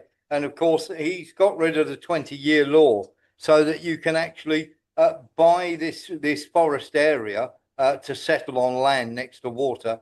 And of course, the IDF soldiers that are wanted for war crimes in Gaza have been burning the forest so that they can then purchase the land. And then, of course, the Zionist regime jumped in and said how terrible it was that they were being prosecuted. And they only got prosecuted $7,000. Well, the issue we have here is world's out of control.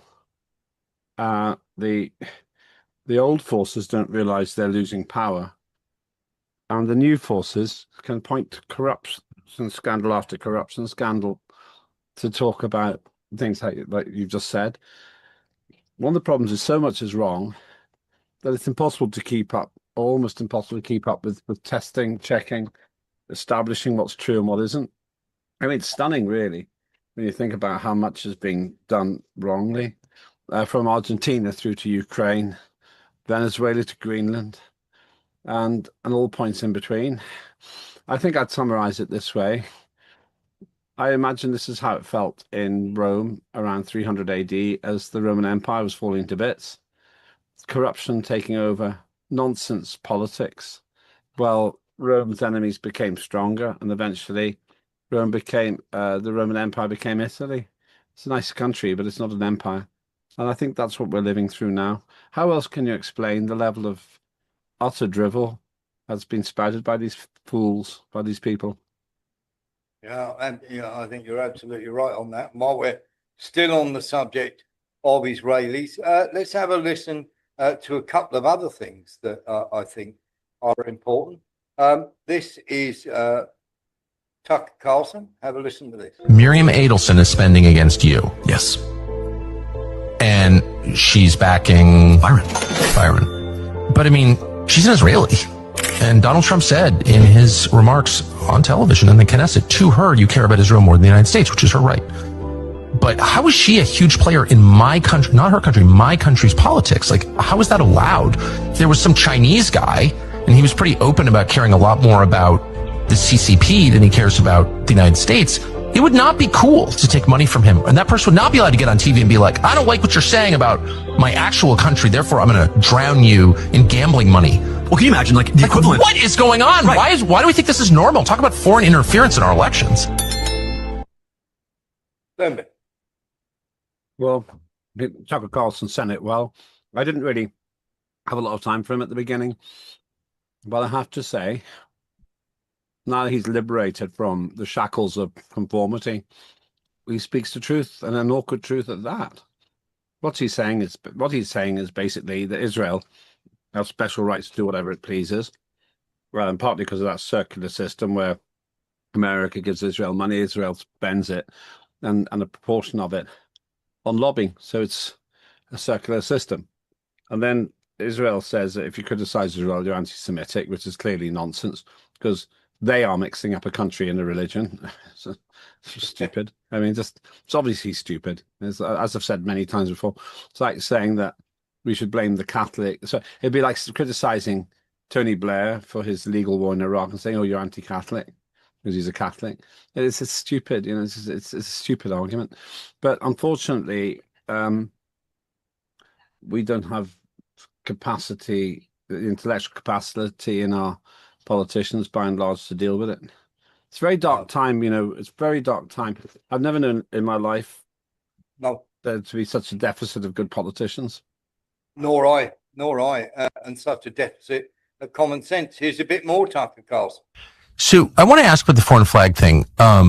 I always admired DeSantis, certainly during COVID. I thought he was just a remarkable leader, interviewed him many times. I know him and his wife. And it was the foreign policy stuff that made me wonder, like, what is this? And how controlled is he by Ken Griffin and the rest of his donors? And then he had this moment where he signed a hate speech law out of the country. He flew to a foreign country, Israel, to sign a hate speech law for Florida. And I thought, well, this is obviously unconstitutional. It's immoral, but it's also part of an elaborate humiliation ritual where you have to go not just like enslave your own people with a hate speech law, which that is, it's slavery, but you have to go kiss someone else's wall to show your obedience. And I was like, I'm out. Like, how did that happen? Well, it started like most things, terrible things start here in Florida with Randy Fine. Randy Fine? Quite literally. The genocide guy? Yeah, the genocide guy, the Starve Away Gaza Kids guy. I can't even believe he's real. So what did he have to do with it? So he introduced this law, which effectively criminalized anti-Semitism in Florida. Now, look, Tucker, I think you and I and your viewers recognize that any form of religious hatred should be condemned unequivocally. Well, of course. Yeah, I have condemned it. I've condemned anti-Semitism. I've condemned attacking people for being Muslim, with their kids are evil too. Right. I was called a jihadi for that. I'm against all of it. And I'm certainly opposed to the anti-Christian hate from... Which is perhaps the most virulent. That's for sure. So no, I'm a Christian. I'm opposed to that. But you can't criminalize attitudes. Every person's free to have his own attitudes, ugly as they may be, period. Correct. And the issue is if you look at the statutory definition of anti-Semitism here in Florida, which is 10105 in our state statute, it actually says that criticizing the Jewish state, that would be Israel, holding them to a double standard, denying them their place on the world stage. That's literally in state statute 10105. It's against the law to criticize Israel. Think about that. So if you're a college student at FSU and you're having an earnest, good faith debate with someone who sympathizes with the Israeli cause, you with the Palestinian cause, whatever the case is, and one of you says Netanyahu is a war criminal or Israel is committing genocide, you could literally be punished and expelled from your taxpayer-funded university by that. And that is messed up. It is unconstitutional. It's totally un-American. Crazy. It's totally un-American. And of course, the Republicans and Democrats in Tallahassee got along with it because their donors wanted them to get along with it. Words fail me. Whatever happened to the First Amendment, all those amendments about free speech? If what they said is true, it basically means that you can no longer criticize a country because that would be considered anti-Semitic. Unbelievable. Quite crazy, isn't it? Absolutely unbelievable. Let's have a listen to this guy as well. Norman Finkelstein, who's very, very erudite in what he says. I would like to ask you, name me another country in the world. 2003, Israel was the cheerleaders for the war in Iraq.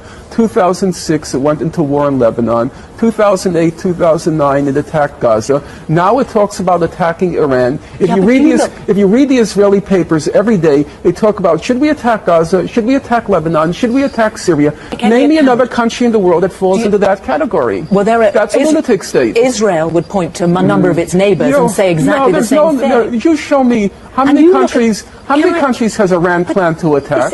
No, let's ask a simple question. How many countries in the last 10 years has Iran attacked? When you look, no, that's a fair question. How many countries in the last 10 years has Iran attacked? The history attacked? of Israel, do you not have some sympathy or understanding, people would ask, as to why they feel threatened and Well, why we're not talking they about consider... why they feel threatened. We're talking about a country that every 2 or 3 years goes to war. And if you follow the press as I do, every day they talk about let's attack this country, let's attack that country. That's not normal. And when I call it a lunatic state, I don't say these things with glee. I'm not happy about that fact. As the American economist, the Nobel laureate Paul Krugman, put it in the New York Times last week, he said it's perfectly obvious Israel's headed towards national suicide. It's become a crazy state. And he says it's not good for Jews, it's not good for the world where Israel is headed.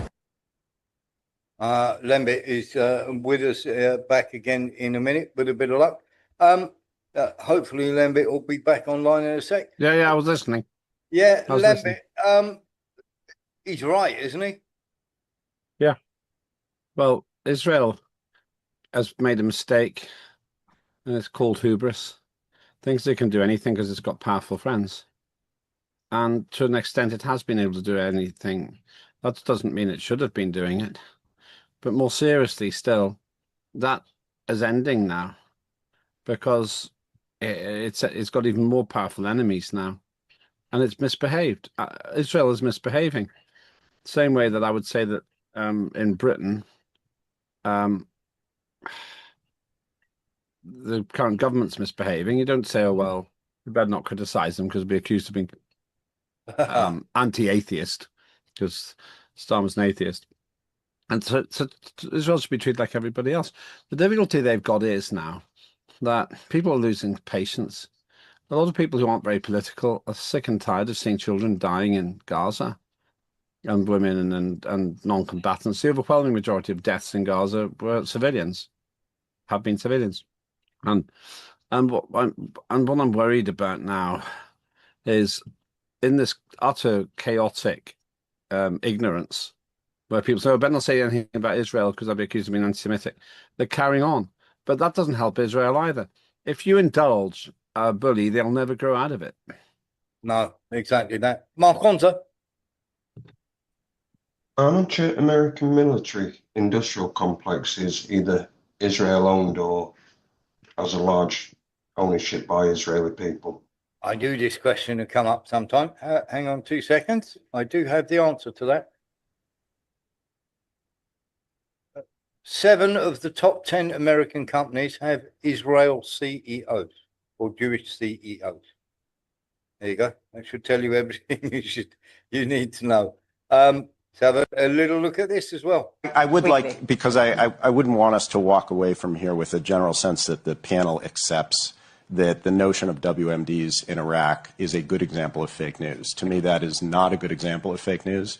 That's an example of a seriously flawed policy or political goal, which was covered aggressively and ultimately inaccurately by the news media. In other words, there were no WMDs. There was a spin. We were victims of some kind of spin. The journalistic process of writing about WMDs in Iraq was not a process of circulating Thank you for that maliciously clarification. generated fake It wasn't. So I think it's important to keep that out of the definition. Weapons of mass destruction, I should just remind everybody, or weapons of mass disappearance, as they later became known. But anyway, quickly, Bilivar. My only point is, and I don't mean to hit on the BBC or the New York Times, I have great respect for their integrity and independence, but the fact of the matter is they pitched U.S. intelligent narratives, which were absolute fiction. So I don't know what else you've described. They turned out to be absolute fiction. But they were didn't not know at the known time. to be fiction at the moment that they were being discussed. If they had known to be fiction, we would not have reported them. The New York Times and the BBC and others have re-examined their coverage of that, but there was no knowledge that these were fictional narratives. That's absolute rubbish. Dr. David Kelly. Lembit, discuss. I knew it was rubbish. I knew it was lies. I knew it was lies as a member of Parliament. And at that point, a Liberal Democrat Party, which actually had integrity, it voted against on the basis of the facts, the evidence. It was obviously lies. And so if I was able to tell that in 2003 when I was 43, I don't know, I'm 38 years old, I think. Why couldn't these people who have far more information than me not tell? It's just plain lie. And David Kelly, in my view, was murdered, seems likely, because he was too close to the truth. And it's an open shut case. I said there was a false premise. It wasn't true, and we voted against it because we knew the evidence. That man's just a liar. He is. Yeah, I totally agree with you. We're going to get on to the UK now, then, Bip. This is something I'd like you to have a look at. Now, we all know, and we've seen that the arrests for online comments, 12,183, was almost double the next place, which was Belarus, and then Germany, then China, Turkey, Russia, Poland, going on down. 12,183, 10,755 were on comments of one particular thing. Can you imagine what that might be, Lembit?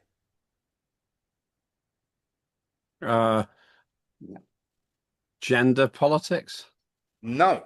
Islamists. Yes, they were on the subject of Islam and immigration.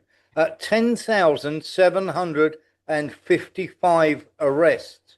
That is a staggering number compared to arrests for other complaints. Lembit. Yes, well, the country's finished really at the moment. We haven't got free speech. We haven't got a functioning government, to be honest with you, anymore.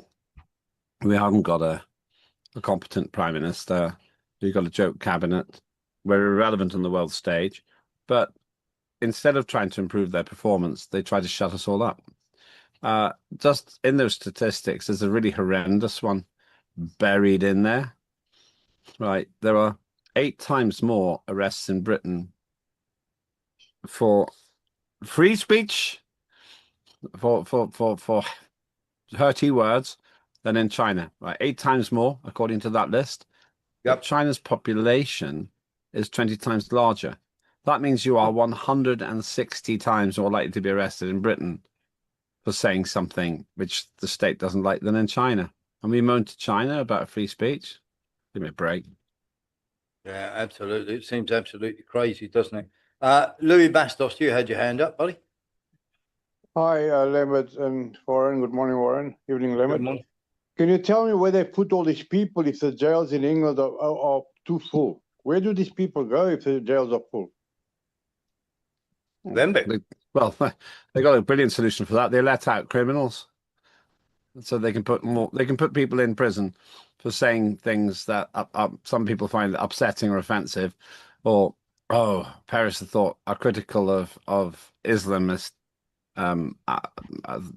religious aspects and so on. But they let out other people instead.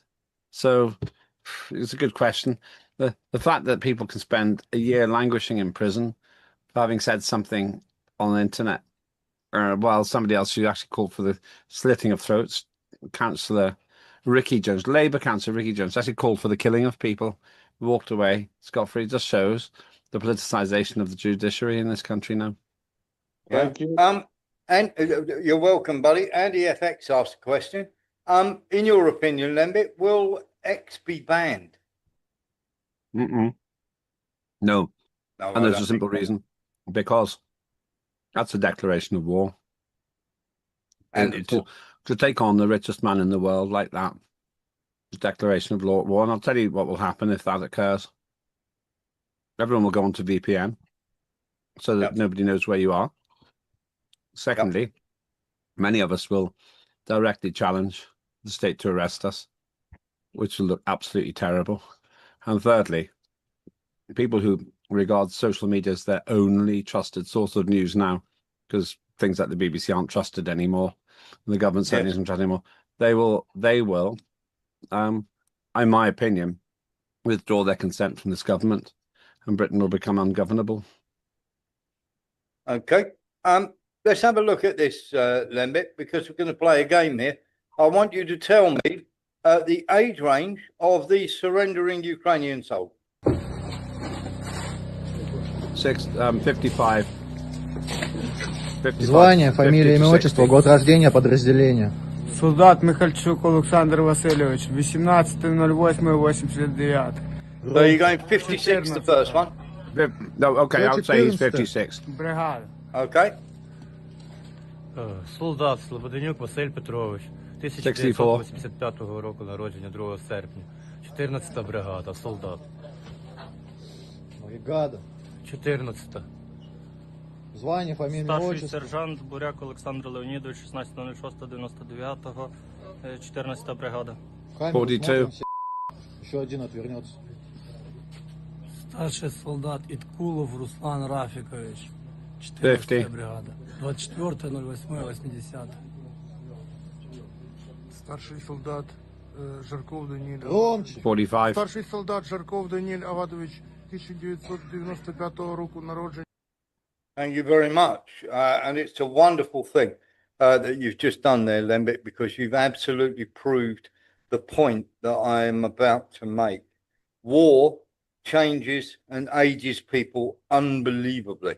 Now, every single one of them was giving their date of birth on that video. And would it surprise you to know that not one of them was over the age of 40? Yeah, it would be astounded. Yeah. Standard. They all They're gave shocked. their date of birth. And this is what war does to people. And those who have been in one have seen this sort of thing happen. It ages people, especially when you get a long war like this. It is quite incredible, Lembit. And of course, as I say, when we hear people like Keir Starmer wanting to have conscription and send people off to war, do you want people coming back like that would be the question. And the second thing I need to ask you, Lembit, have a look at this picture.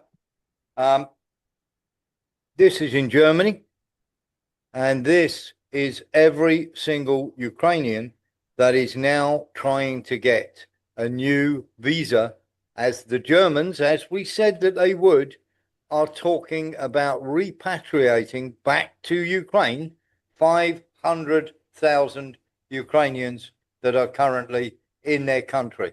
And we know exactly what will happen to them, Lembit, should that be successful. They'll be sent to the front line, and then there's a good chance they'll get killed. Yeah. Why are they on the grass there? They're all camping out, trying to get, because they're saying they're going to, the parliament is going to have a discussion, and they're going to limit the number of Ukrainians who can actually stay in the country. So they're actually trying to be first in the queue. Just whole thing's just a mess. If I was Ukrainian, I wouldn't go back. No. I go far away from Ukraine as I could, so that I don't have to go back. I go to Argentina if I had to.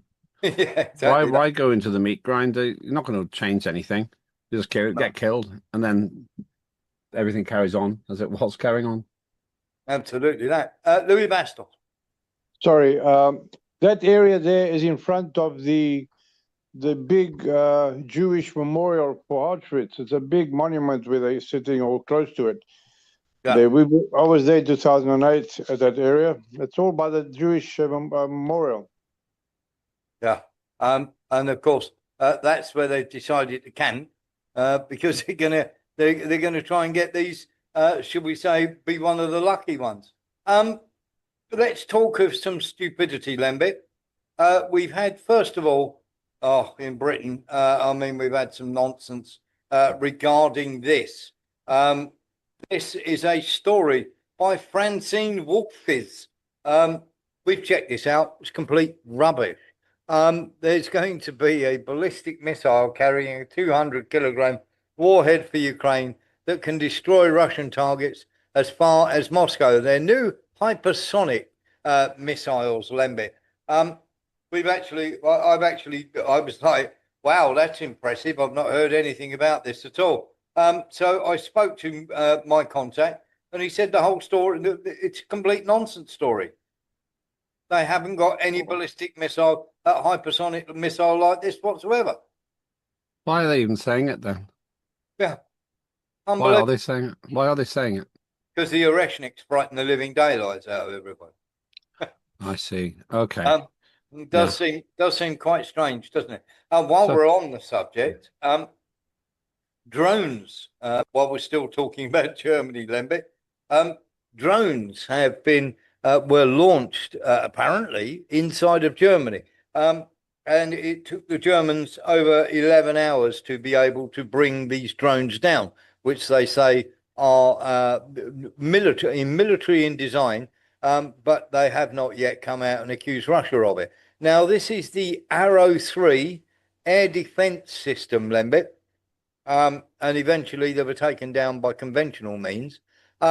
This is the Arrow 3 air defense system, which was deployed to and is there to stop hypersonic missiles. They tried to fire it to take these drones out, Lembit, and it failed completely. Well, it's complicated business, all of this war stuff. And in reality, Russia, through trial and error, have got themselves into a really good situation. They put lots of low cost drones up there, accepting 90% of them get shot down. The other 10% do all the damage. And how much do they cost each? $5,000, $7,000? Can I blow your mind here? Do you know to fire one of the missiles from the Patriot battery system costs $3 million, anywhere between $3 to $5 million, depending who you buy it off. That's just one missile for the United States Patriot missile battery system, air defense system. Okay. How much does a drone cost? A Russian drone? Around about anywhere between £1,000 to £5,000. All right, so you spend $3 million to knock out something which is probably about $5,000. Okay. I'm now going to blow your mind. How much do you think it costs to build an Oreshnik missile? That's the supersonic one, the hypersonic one. That's the one that just hit Lvov with the 6 warheads. $1 million? 3 million, the same as one right. Patriot battery missile. Oh, I see. Right. Okay. Yeah. But the Patriots aren't incredible. Patriots aren't going to bring those other things down very easily anyway because they're too fast. Unbelievable, isn't it? And we're going to do. You can bankrupt. You can just use up all the entire Patriot arsenal by putting hundreds of drones in. It's like playing. It's like playing. Is it bridge or something where you force the others to use their high cards? Well, absolutely. And obviously, when Kiev got battered and was without power, they didn't launch any whatsoever because there were none left. 2 things that we need to run by you, Lembit, and you need to explain this to me. The cost of the war has cost the EU even with all the money that they pilfer from everybody else, the EU are still running for the Ukraine war for this year a $48 billion loss. I'm surprised. It's just ridiculous. It's a money pit. You could put $500 billion in there, you'd still lose because a lot of it's been stolen because of the corruption in what is a regime because they haven't had an election. Zelensky hasn't got the democratic legitimacy really, and then it's been squandered. I mean, the Kursk, how much did the Kursk nonsense cost? A lot in lives, even more in money. Exactly that. And it's just watching this. And it now was quite depressing today because I was earlier on. The reason I was late was because I was stuck in a plane which is thrashing about the sky in this tremendous storm. And actually, it was less. The plane flight was less frightening than the stupidity of our politicians. It is quite incredible, isn't it? And do you know? I'm just going to give you a heads up here. There's 4.5 billion of that. 4.5 billion of that. Lembit is going to build the new Berlin Wall between Finland and Russia. Yes, the actual mining and all the, shall we say, all the fencing and all the barbed wire. It's going to cost 4 billion. Somebody's making a packet there, aren't they? But the wall, A wall. A wall. That's pathetic. A new Berlin Wall. I found it, but Russia and the Soviet Union and Finland had an uneasy truce even in the darkest days. They don't need a wall. Well, let me blow your mind even more, Lembit. We are going to ask you a very straightforward question here. In 2024, sorry, in 2024, it was decided they wouldn't be buying any more Russian oil. What do you think, up or down? What do you think the figure of the fall or even rise of Russian oil bought by the European states in 2025 was? Well, I got to believe that it's got to be down by 80%. It went up by 76%. Who's buying it? Well, Hungary bought a lot, Serbia bought a lot, the French bought a lot, even Belgium bought a fair bit. But the third most expenditure came from France. Well, I don't have an issue with Russia selling the stuff because Russia's going to win anyway. It doesn't matter. None of this matters because So Russia's much going to for win not anyway. buying Russian oil. But the hypocrisy of it is just breathtaking. The West is willing to destroy a very good gas supply by blowing up that Nord Stream pipeline, then blaming the Russians, which never made sense. It it was just a ridiculous thing to say, even. And now we've discovered that they're buying the damn stuff anyway. The year with the highest usage of oil in human history was last year. Yes. And that's because this year's only just started. Can I ask you a question as well, Lembit? So. When you go to a Ukrainian funeral, would you expect to see Nazis and LGBTQ flags alongside each other? No.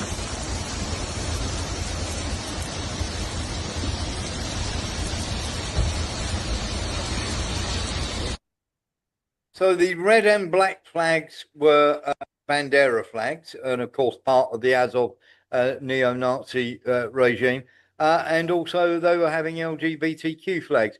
Make that make sense for me, please, Lemmy. Well, I can't really. Maybe the Nazis were LGBT lovers. I don't know. The problem is that there's nothing really I particularly like about the Ukrainian political system. Individuals are all right. The public is being killed in large scale by this disastrous policy. They're probably all right. I met some nice Ukrainians, but the system itself's completely shot to bits now. It's totally broken. It's just an out of control corruption scandal with a professional clown at the head who may have other problems too. And then we've got a bunch of creeps like people in Western politics who just give me the heebie-jeebies. And you got weirdo like Mark Rutte in charge of NATO, just doesn't understand people. You got failed politician Ursula von der Leyen talking about stuff she doesn't understand and dangerously talking about it. And then in the middle of it all, you got this man who just doesn't understand any of it, Keir Starmer, who puts together a coalition of the Wallies, which hasn't done a single thing to help anybody, but just wasted a lot of our money. Yeah, I think you're absolutely right on that point. We do have. I mean, this just seems to be something that just keeps going on, though, doesn't it? I mean, we get more and more lunacy as we go along, do we not? Yeah. Well, I think this is the darkest hour. I think things have got worse. I feel that I'm watching the decline and fall of Western civilization. I'm living in it. I was in Athens yesterday to do with Unprecedented TV, my TV station. And there was one point when I was sitting having tea about 1 o'clock in the afternoon in the square. It was 19 Celsius and people were happy and they were relaxed. And I didn't see people drinking or being weird, just happy. And they were enjoying life. And then I thought, none of you could possibly relate to the bunch of fools who claim to be our leaders. If Rutte was there, he'd be sitting on his own. If Starmer was there, people would be complaining to him. If Meloni was there, I'd certainly talk to her and also Orban. But the rest of them, you just think this has just gone so horribly wrong now. It's so horribly wrong, and it's depressing. The weather in Britain right now is depressing. It's still a storm. It's raining. It's dark. That's why the plane was jumping around so much. That's why I was late, I guess. But the real storm reminds me more of a poem, which you will probably know, which is The Hollow Man. Do you know it? Yes, I do, yeah. And I'll just quote a little bit of it for you because I think this summarizes. I don't want to get all heavy and so on, but it just sums it up. We are the hollow men. We are the hollow men. We are the stuffed men, leaning together, headpiece filled with straw. Alas, our dried voices, when we whisper together, are quiet and meaningless as wind in dry grass or rat's feet over broken glass in our dry cellar. And the end of it goes like this. This is the way the world ends. This is the way the world ends. This is the way the world ends, not with a bang, but with a whimper. And that's what we're getting from our politicians now. I think you're absolutely right. The way that it's going at the moment is quite crazy. I've got a quiz for you, Lembit. Can you tell me another one? What this is? It's a ship. Well done. Well done. It's a military ship, and the one behind it is probably a floating dry dock, I suspect. Let me see if I can give you a bigger clue with this picture.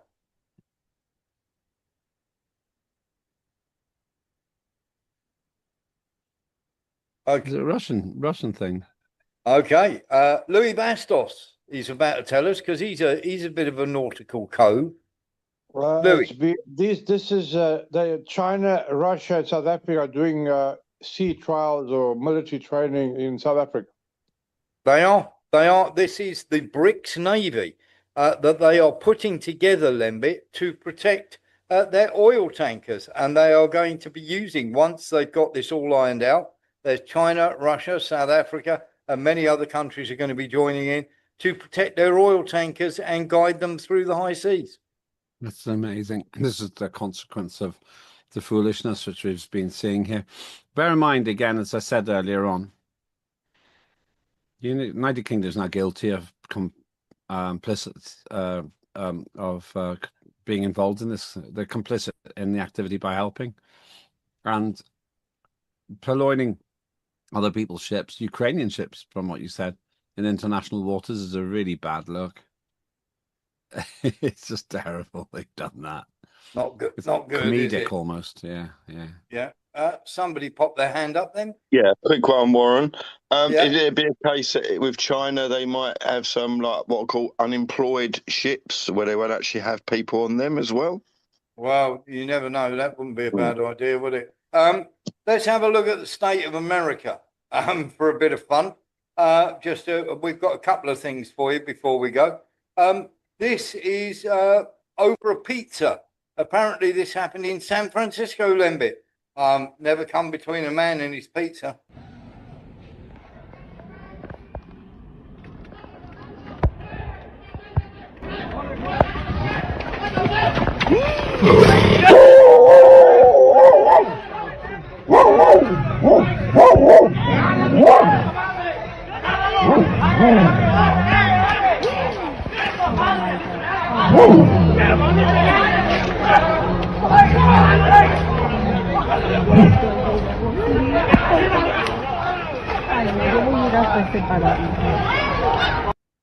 Seems that stealing pizza in America is a heinous crime, Lembit, especially in San Francisco.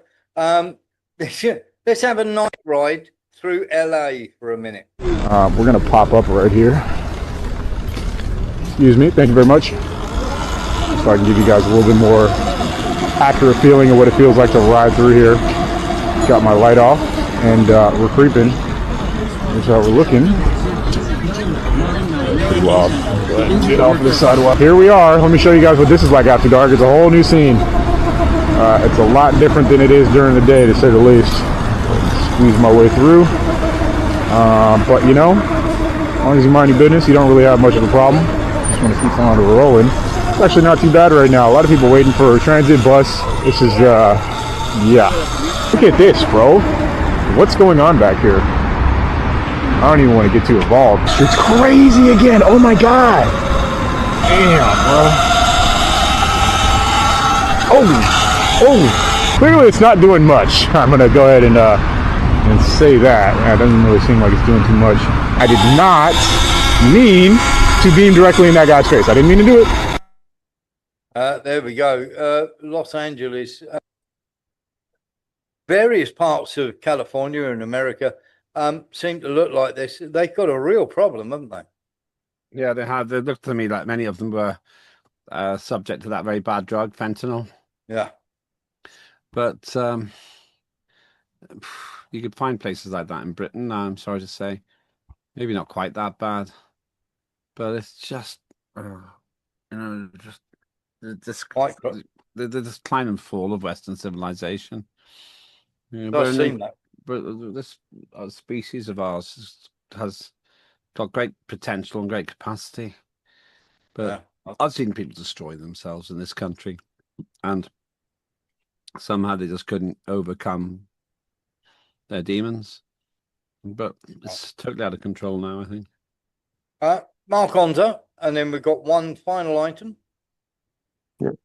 Warren, this problem with these fentanyl zombies, isn't it another money-making scam where these states and governments are getting up to £1 million per person? Yeah, they don't want you off them. They don't want you off fentanyl. I mean, basically what they do, these drug clinics don't get any, these people who are meant to be helping people off the streets, they're actually helping them so that they don't overdose. And this is the thing, because they can get more funding. If they actually clean the problem up, there are, in California alone, there are 4,244 of these clinics. 4,244. And their success rate in getting people completely off of drugs is 3%.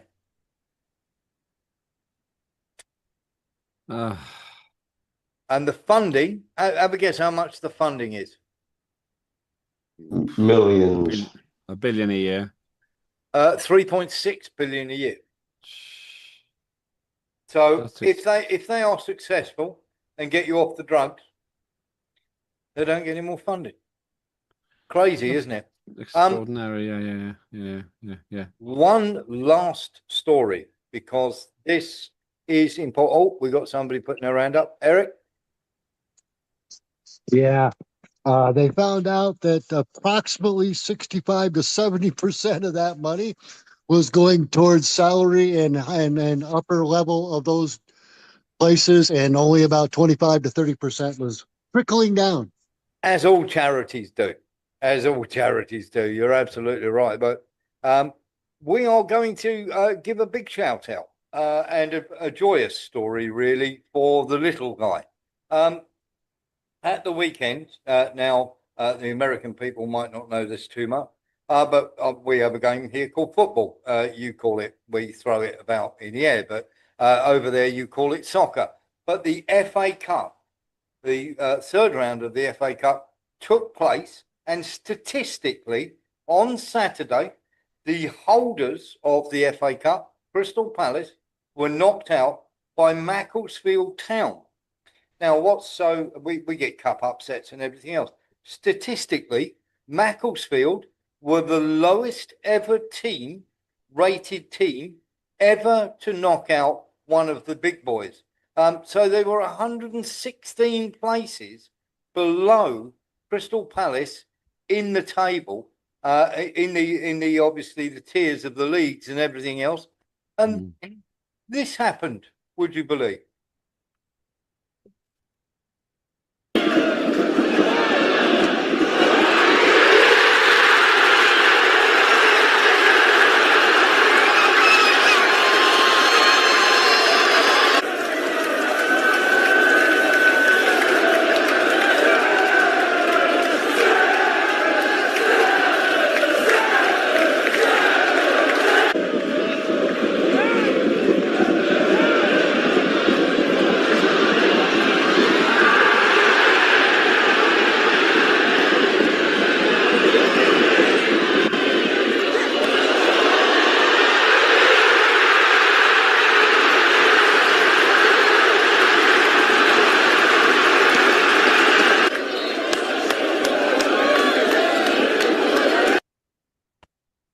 Macclesfield eventually won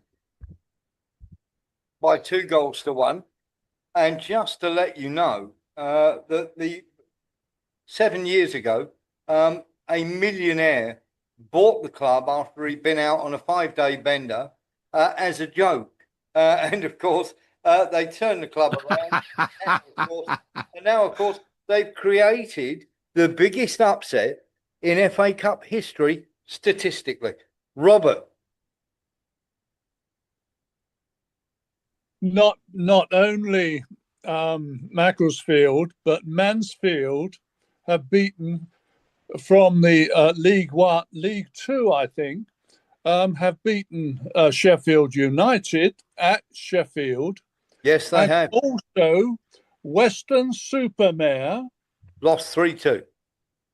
But they fought back twice against Grimsby. Yes, they did. Grimsby are League One, I believe. And of all of those clubs, Weston-super-Mare, none of them are full-time professionals. Yes, yeah, absolutely. Good point, well made. We won't talk about Millwall; they got hammered by Burnley. But very, very simply, congratulations go to Macclesfield, who were a club who were going out of existence just a few years ago, and there they are, knocking out the FA Cup holders and Premier Division, and of course, Crystal Palace, a team that play in Europe. But statistically, Lembit, the greatest ever victory from a non-league side. Oh, it's great to see it. Yeah, I saw the story and I was really pleased to see that. I think that there's something really satisfying when all that money is just pointless because the little guy does it. Just imagine being part of that team. Let's hope they can get a couple of